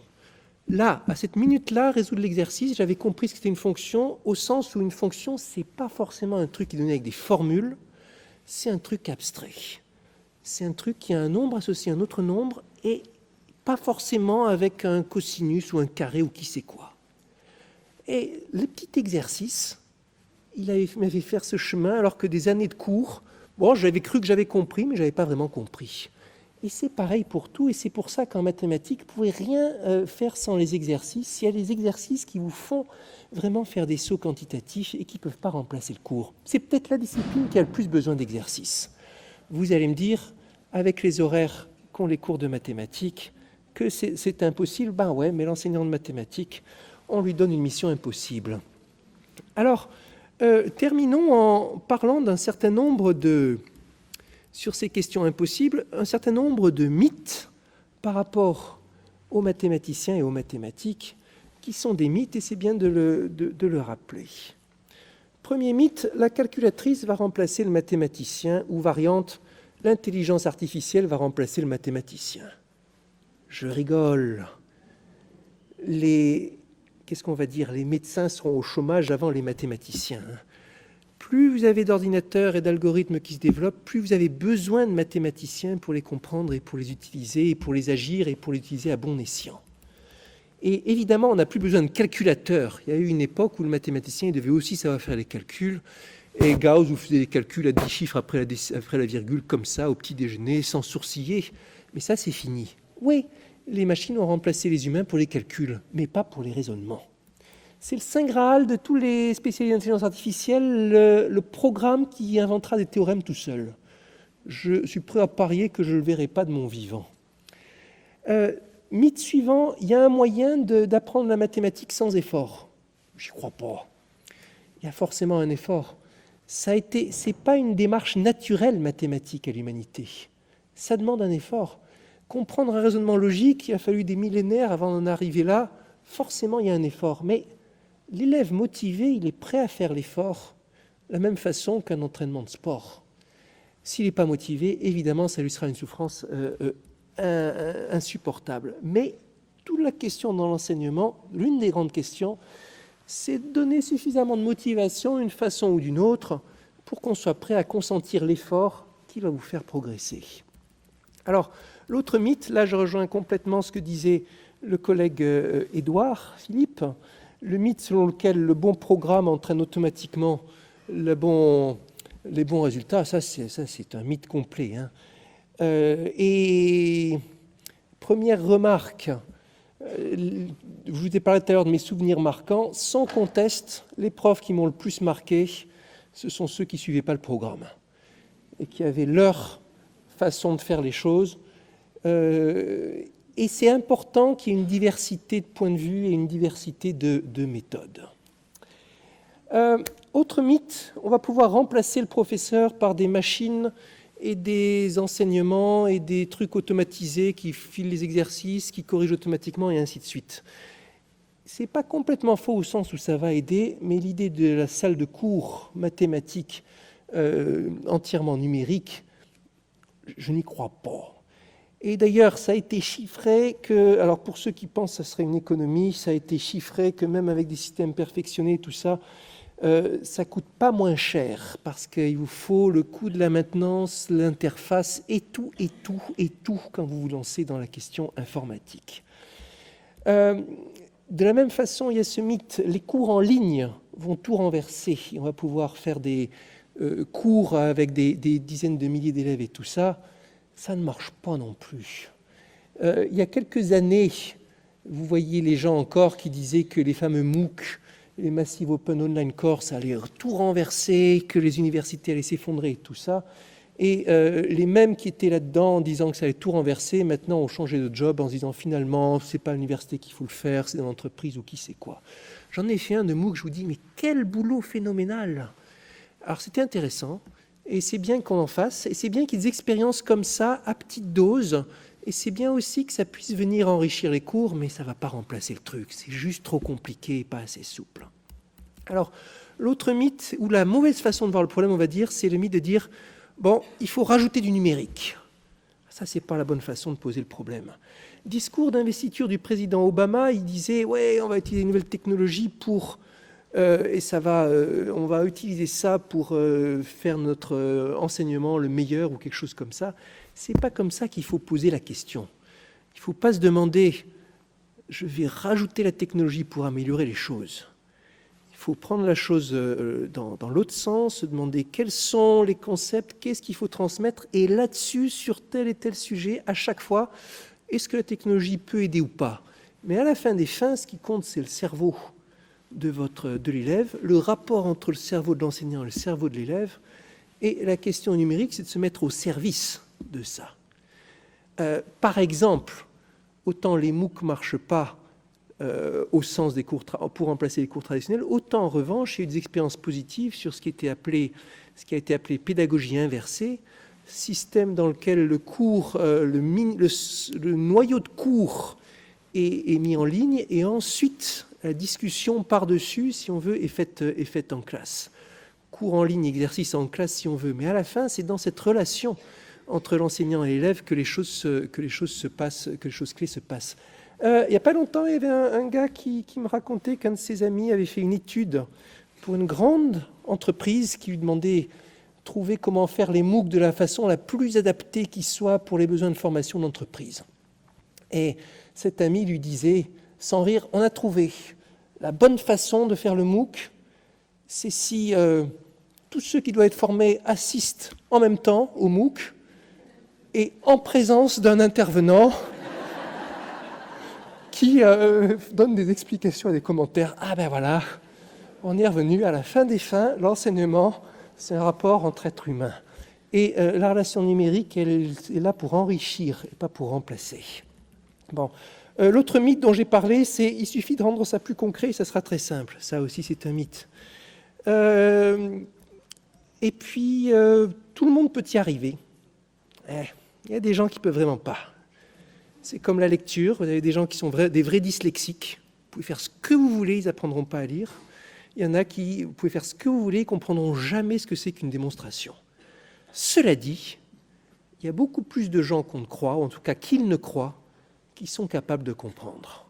Et il est vrai qu'il y a beaucoup de réflexes de peur et d'autocensure de la part des gens en disant « Oula, je ne peux pas comprendre », et puis qu'il y a une autocensure par rapport à ça, par rapport à cette compréhension qui est assez considérable. Alors, après, qu'est-ce qu'on va dire sur les ingrédients qui, eux, vont fonctionner, qui fonctionnent et qui sont importants. Premièrement, rien ne remplace les horaires. Si vous n'avez juste pas assez de temps, vous n'avez juste pas assez de temps. Et mathématiques, ça prend du temps. Deuxièmement, rien ne remplace la qualité des enseignants. Bon enseignant, mauvais programme, ça passe. Mauvais enseignant, bon programme, ça passe pas. C'est clair. Rien ne remplace ensuite, troisième, la motivation des enseignants. Même si l'enseignant est bon, s'il n'y croit pas vraiment, ça n'a pas marché.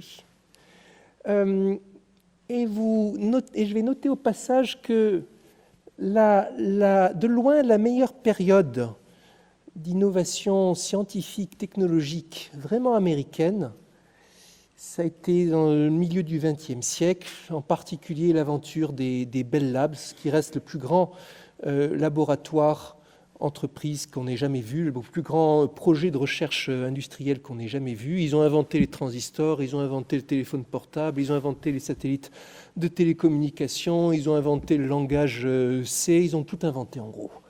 Ils ont inventé la photographie électronique, ils ont presque tout inventé. Ils ont inventé la théorie de la communication. Et ils étaient tous, systématiquement, quand on regarde d'où venaient ceux qui ont fait ça, c'était des gens, des jeunes passionnés par les sciences, dans des petits villages ou des endroits paumés, qui avaient été repérés par un enseignant, motivé, qui avait pris sur lui pour enseigner un peu davantage à celui-là, qui avait fait des heures en plus pour lui, qui l'avait envoyé à l'université, et ainsi de suite. C'est une aventure qui s'est construite sur des enseignants motivés. Maintenant, ça ne fonctionne plus comme ça, les États-Unis. Ça a changé d'époque, mais à cette époque-là, il y avait un vrai rôle important, reconnu et qui marchait bien de l'enseignant, et c'est ça le modèle qu'on veut. On ne veut pas un modèle dans lequel on se contente de chercher à importer les chercheurs et les ingénieurs, on veut un modèle dans lequel c'est tout intégré et l'enseignant à sa place, l'enseignant motivé à sa place extraordinairement importante. Et puis un autre ingrédient qui est encore plus important que le programme, c'est l'ambiance d'ensemble, à coup sûr, dans l'école ou dans l'établissement, on va dire. À coup sûr, le fait que les enseignants et leur salle de cours puissent faire leurs expériences, puissent dans la durée réfléchir à la façon dont ils vont s'organiser, s'échanger les trucs, c'est beaucoup plus important que d'avoir un programme ou même des directives pédagogiques bien pensées. Qu'est-ce qu'on va dire aussi? Évidemment, diversité des enseignants, c'est important, j'en ai parlé. Évaluation des enseignants, c'est super important, c'est un des points qui marche le moins bien actuellement. On ne va pas en parler, mais la relation telle qu'elle est construite maintenant entre l'enseignant et l'inspecteur est très perfectible. Évidemment aussi que, et là on les recettes, ça va dépendre des enseignants et tout ça, mais les jeux ça marche toujours. C'est pas censé remplacer l'enseignement, vous n'allez pas enseigner en jeu, mais ça peut venir égayer, illustrer tout ça. Les histoires, ça marche toujours, c'est pareil, on ne va pas faire son cours en histoire, mais ça va venir illustrer tout ça. Ça peut être des petites activités, pour certains c'est des coloriages, pour certains c'est de la manipulation. Toujours, en tout cas en communication, c'est ce qu'on fait toujours, chercheurs, quand on fait un truc, on mélange l'histoire des idées, l'histoire des personnes, l'histoire des problèmes. Ça, c'est le mantra. Toujours raconter des histoires qui sont comme des aventures dans lesquelles il y a des idées, des personnes et des problèmes. C'est pas juste Pythagore, c'est pas juste le théorème de Pythagore, c'est pourquoi le théorème de Pythagore s'inscrivait dans une conception nouvelle des nombres, pourquoi ça a permis de résoudre des problèmes, pourquoi ça a été par la suite développé et ainsi de suite. Les idées, les personnes, les problèmes. Et puis les projets, et puis très important toujours, c'est la mise en ritualisation, la mise en solennité, la mise en activité. Parce qu'on est des êtres sociaux et c'est toujours les activités sociales qui nous marquent. Alors, une mini-anecdote. Évidemment que vous imaginez que mon fils et ma fille, même si je leur donne, je suis pas sur leur dos, mais de temps en temps, je leur donne, tiens, voilà un bouquin intéressant, tiens, là, il y a un bidule, tiens, ouah, ce bouquin-là, par exemple. Ah, le livre de Rosa Peter, Jeux avec l'infini, c'est vraiment super, tu devrais lire ça. Est-ce que vous croyez que ça marche? Non. Bien sûr que non. Bon. Bande dessinée, mathématiques, tout ça, là, ça marchait, en tout cas. Mais le jour où mon gamin est revenu de la séance de maths en jean, solennelle, dans laquelle tous les gamins entre eux avaient présenté leur projet, on a fait ceci, on a fait ça, et puis il y avait les intervenants qui avaient fait un exposé et tous s'étaient posé plein de questions et tout ça. Toute la soirée, il nous a parlé de mathématiques. Ah, on a vu ça, on a vu ci, on a vu ci, tout ça et tout ça. Et il y avait eu la séance solennelle, la cérémonie au cours de laquelle, la cérémonie qui avait marqué. Et c'est toujours comme ça. Et ça marche beaucoup plus, ça s'inscrit dans une relation humaine, que le livre bien conçu ou le programme informatique bien conçu. Alors un dernier mot, évidemment j'ai pris trop de temps, mais c'est toujours comme ça. Un dernier mot, on ne peut pas, qu'est-ce qu'on va dire, jusqu'en 6e incu, c'est trop tôt pour apprendre à démontrer. Démonstration, ça vient plus tard. On peut s'exercer au raisonnement, mais pas une démonstration en bonne et due forme. En revanche, il y a un truc qu'on peut apprendre à faire déjà et qui servira pour toute la vie, c'est programmer. Et là, il n'y a pas de doute, le bon âge pour commencer à programmer, c'est 10 ans. Et c'est pour qui? C'est pour tous. Alors, il y a des gens, peut-être qui n'y arriveront jamais, mais c'est une petite fraction. C'est une petite fraction, et pour la plupart, qui seront même, d'abord, faire un programme, ça aide à faire une démonstration. Pour un logicien, c'est la même chose. Un programme informatique et une démonstration mathématique sont les mêmes objets. Et même une théorie de la démonstration automatique qui se développe extraordinairement vite ces temps-ci, dans laquelle on fait des programmes informatiques pour vérifier automatiquement la démonstration mathématique ou d'autres objets construits de manière logique. Et souvent, on commence à programmer, on fait des manipulations informatiques, tout ça, on est en train de faire de la mathématique sans s'en rendre compte, de s'exercer au raisonnement logique sans s'en rendre compte, purement abstrait, parce que la variable qu'on appelle x ou y, elle est abstraite. Hein, et on va ranger dedans des nombres ou des choses comme ça, mais il faut apprendre à la manipuler. On fait de l'algèbre sans s'en rendre compte.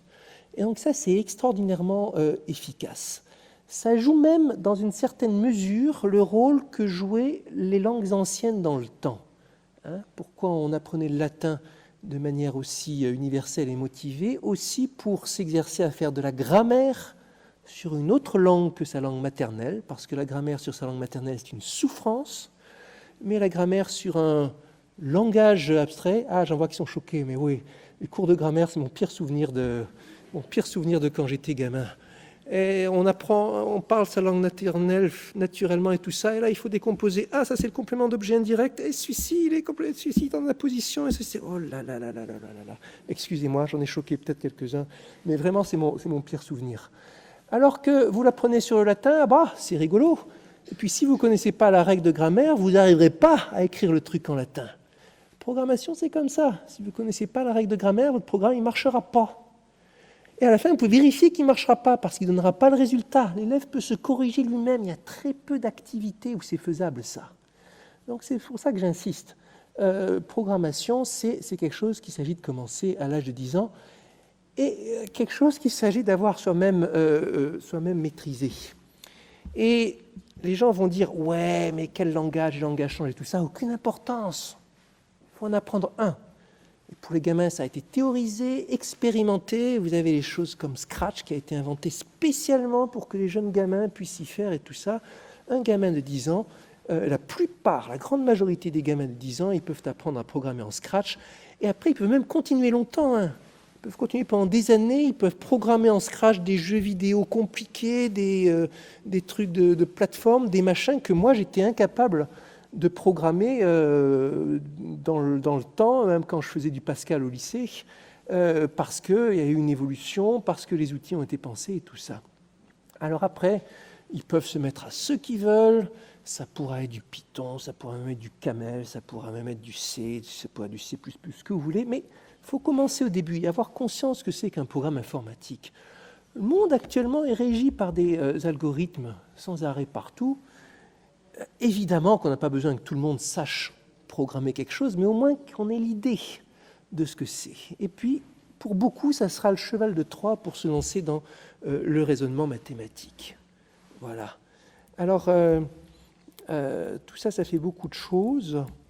Tout ça, ça fait beaucoup de choses. Et puis, je vais terminer en faisant de la publicité pour l'initiative que vous connaissez tous, la main à la pâte, qui récemment s'est lancée sur le terrain mathématique et sur des questions comme ça aussi. Comment apprendre à programmer, comment donner les ressources et les outils aux enseignants, comment permettre aux enseignants d'expérimenter eux-mêmes, parce qu'à la fin des fins, la solution, elle vient toujours de l'enseignant. L'enseignant qui a testé, éventuellement qui fait son retour d'expérience aux conseillers pédagogiques, aux inspecteurs et à tout, mais en matière de pédagogie, à la fin des fins, et il y a plein d'exemples dans le passé qui le montrent, des exemples, on va dire, douloureux, qui montrent que tant qu'on ne teste pas la méthode, on ne sait pas vraiment si elle marche. Voilà. Je vous remercie.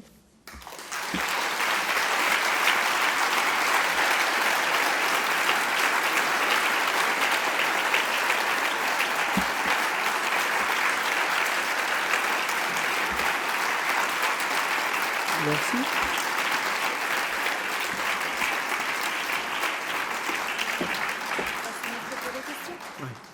Alors, un petit peu de questions-réponses, si vous voulez bien.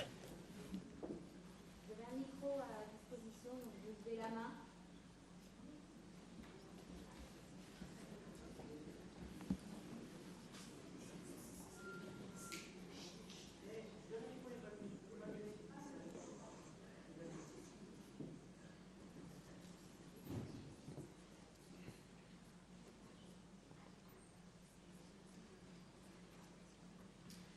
Flamme olympique.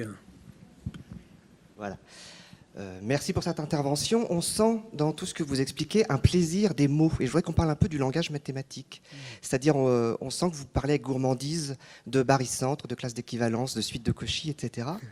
Et puis que dans la traduction aussi, c'est-à-dire plutôt que de dire je multiplie un nombre par 3 et j'ajoute 1, dire f de x égale 3x plus 1.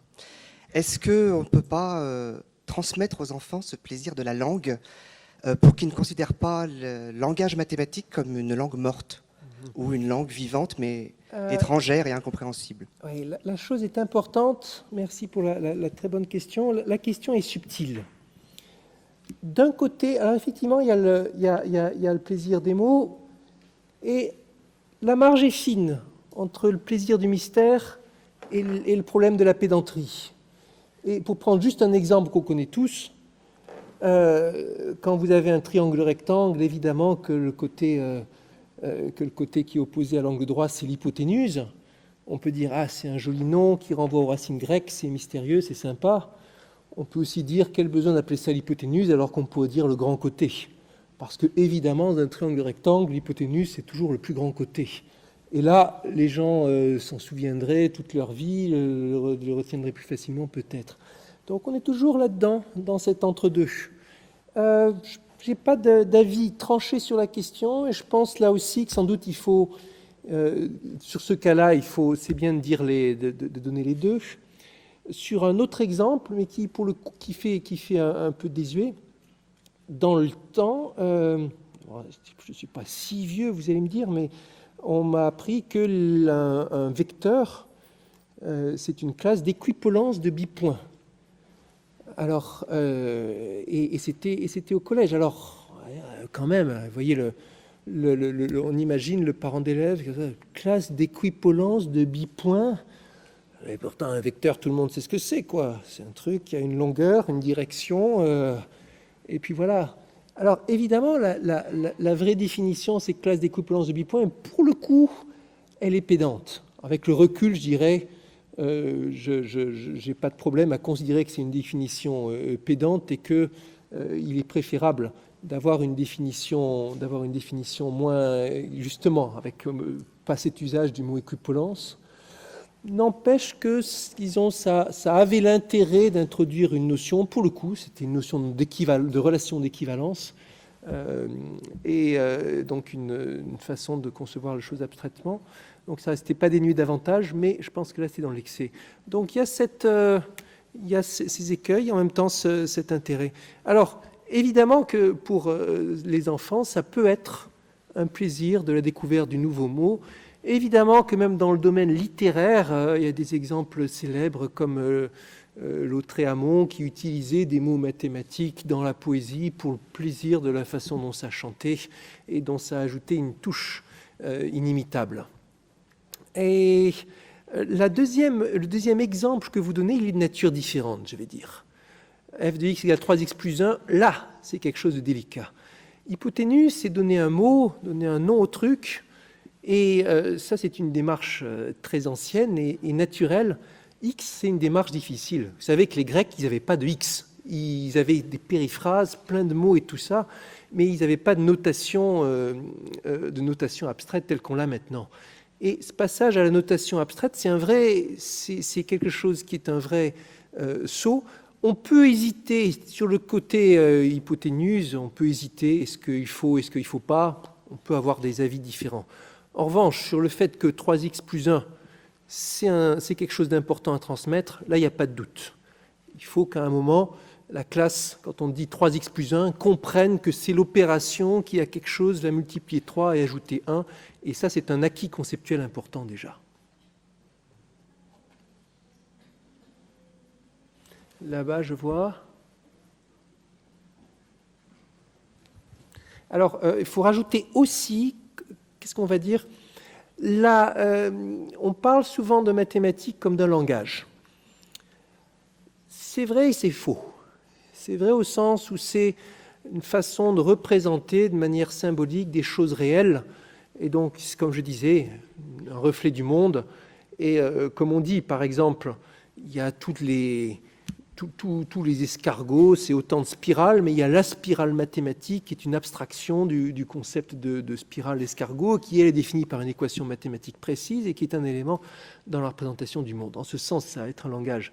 Mais la réflexion mathématique n'est pas une réflexion qui est de la même nature que celle de l'être humain parlant, naturellement. Et neurologiquement, ça a été confirmé. Ce que disaient les mathématiciens depuis toujours, savoir que la réflexion n'est pas verbale, la réflexion mathématique n'est pas verbale, ça a été confirmé par la neurobiologie récemment.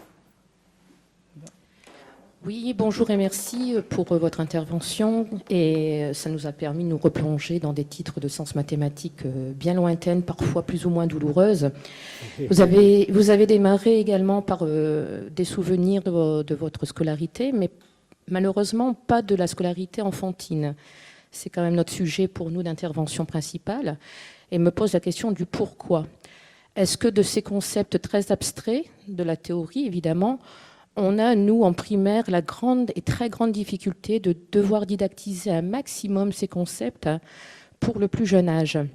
Alors, ça m'a rassuré d'entendre qu'on est capable de programmer qu'à partir de 10 ans, mais avant 10 ans, c'est-à-dire la plupart de notre public, que faire, si ce n'est que leur donner envie de chercher, leur donner envie d'expérimenter, mais le concept mathématique en soi est souvent une forme de systématisation du calcul, d'opération et de techniques opératoires, mais à travers les problèmes, quel intérêt on peut donner à la mathématique aux plus jeunes enfants ?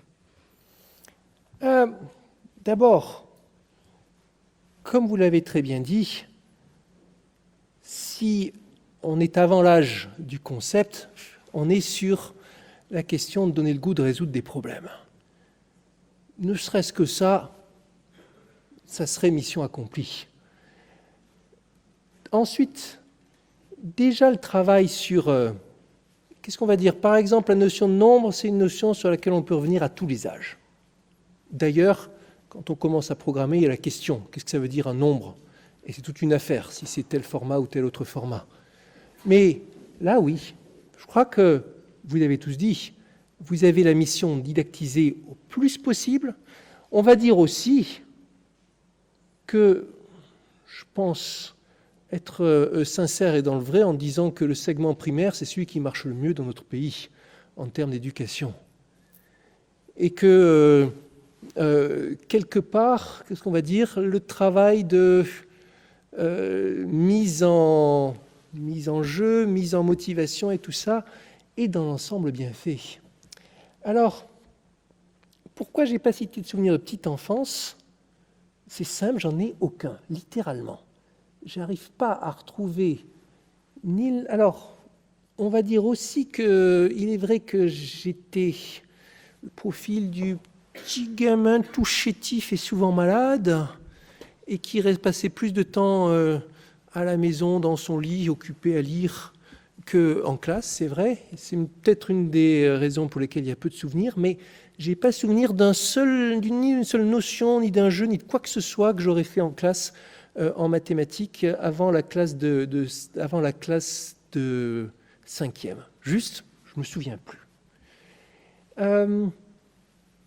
Qu'est-ce qu'on va dire l'affaire aussi, je vais dire aussi que l'affaire est compliquée quand on s'occupe de la petite enfance par le fait qu'il y a plein de mécanismes et de questions conceptuelles qui se mettent en place dans le cerveau de l'enfant à des rythmes différents et tout ça. J'ai vu sur mes propres enfants d'ailleurs, il y a des âges où on a l'impression que sur certaines compétences, ils ne comprennent rien, mais c'est incroyable, pourtant le truc est simple.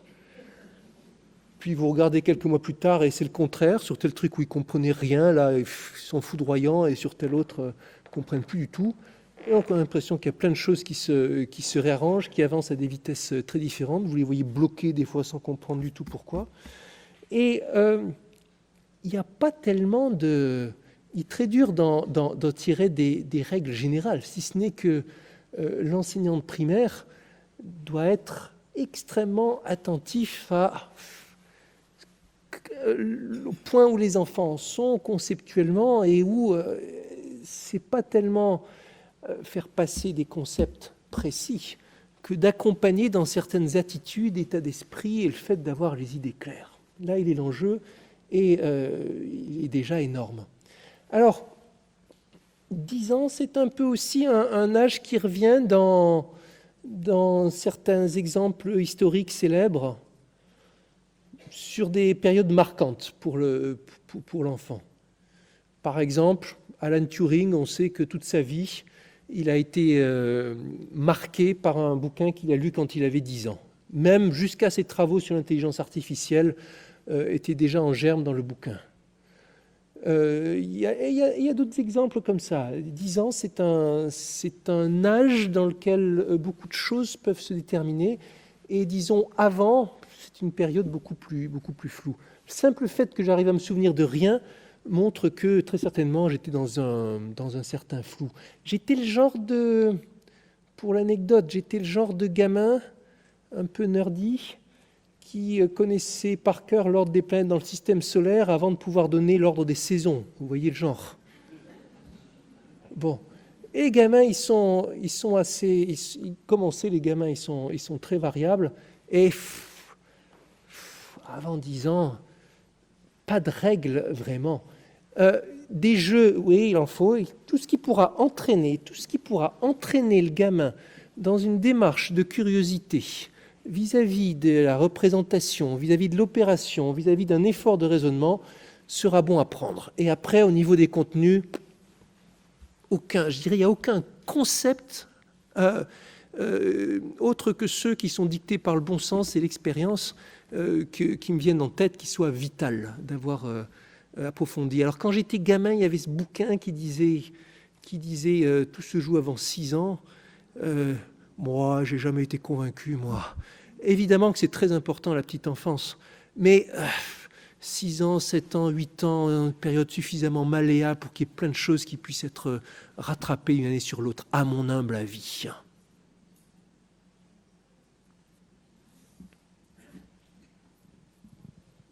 Il n'y a plus de questions. Là-bas, Une là-bas. dernière question, ce sera la dernière.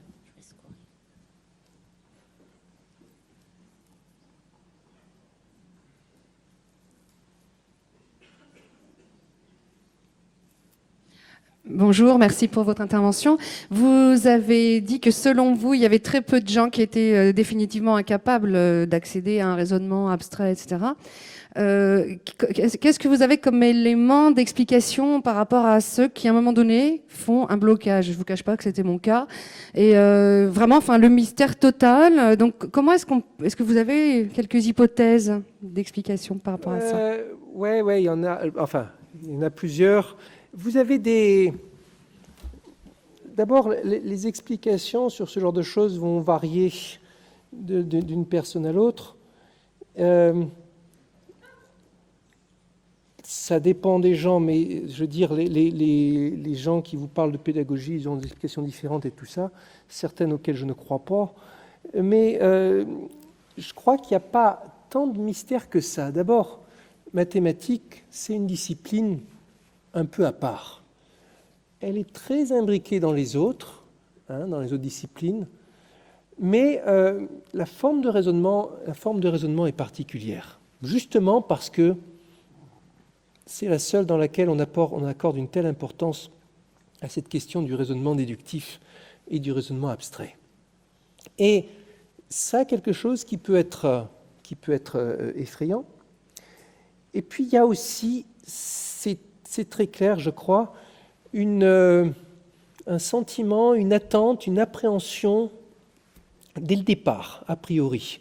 L'idée est tellement diffuse que mathématiques, c'est un sujet délicat et un sujet dans lequel on peut se faire larguer, qu'on arrive avec une appréhension et c'est en partie une prédiction auto-réalisatrice.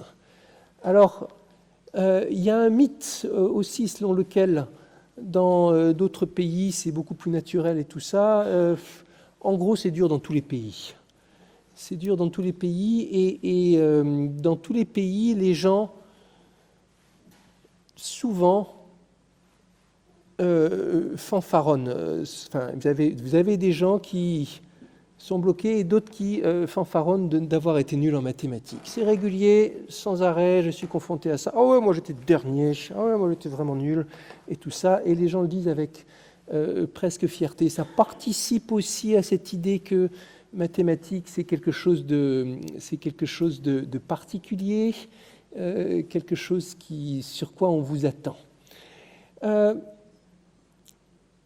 Il y a la question aussi, et sur laquelle il ne faut pas se voiler la face, raisonnement abstrait, le raisonnement logique, ce n'est pas quelque chose de naturel.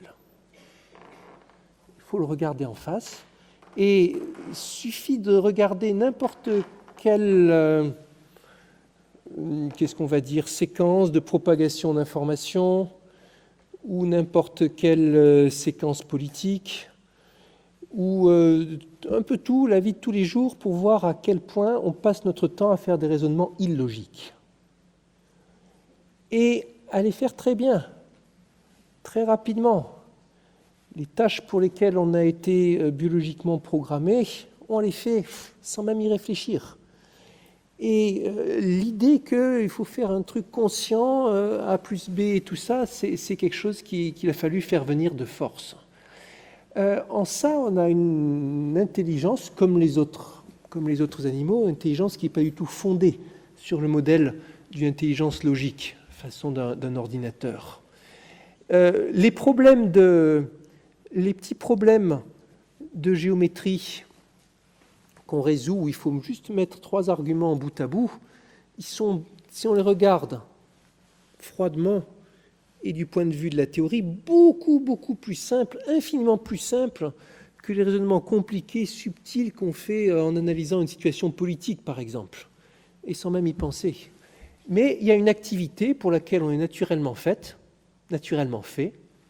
politique. Vous savez que parmi les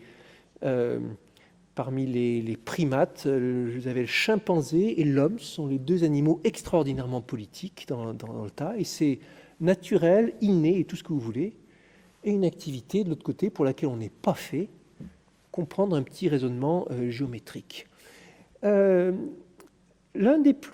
ça va très loin, l'un des plus grands mathématiciens de l'histoire, c'est un Indien qui s'appelle Ramanujan, beaucoup d'entre vous ont entendu parler de lui, vraiment une intelligence inouïe, et le gars qui avait développé ça tout seul avec juste 2 livres qu'il avait à sa disposition et sans contact avec aucun mathématicien. Et il était, dans sa partie, on va dire, le meilleur du monde. Il a trouvé des méthodes de calcul de pi inouïes et tout ça. Il n'a jamais vraiment compris comment ça se formalisait une démonstration à la façon dont on le fait à la Euclide, de A on passe à B, etc. à C. c'est vous dire à quel point la démarche de formalisation logique n'est pas naturelle. Et un des grands problèmes, je dirais, j'ai l'impression, un problème souvent, au niveau de l'enseignement ou tentative pédagogique, c'est quand on laisse entendre que ça va être une étape, que ça va être quelque chose de facile. C'est pas facile. On peut simplifier, on peut l'aborder, on peut adoucir la pilule, on peut faire telle ou telle expérience, on peut amener les choses un peu de manière naturelle, mais à un moment, il y aura un effort à faire, forcément. Et le truc est difficile intrinsèquement, je dirais. Et plus que n'importe quelle autre discipline, à mon avis.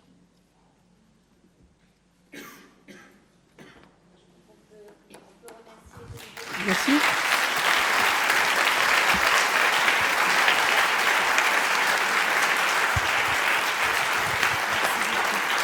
Et alors, pour revenir au fait de ce que je disais, sur le primaire, dès que vous savez compter et faire des additions, les carrés magiques, vous pouvez les faire. Retenez ça.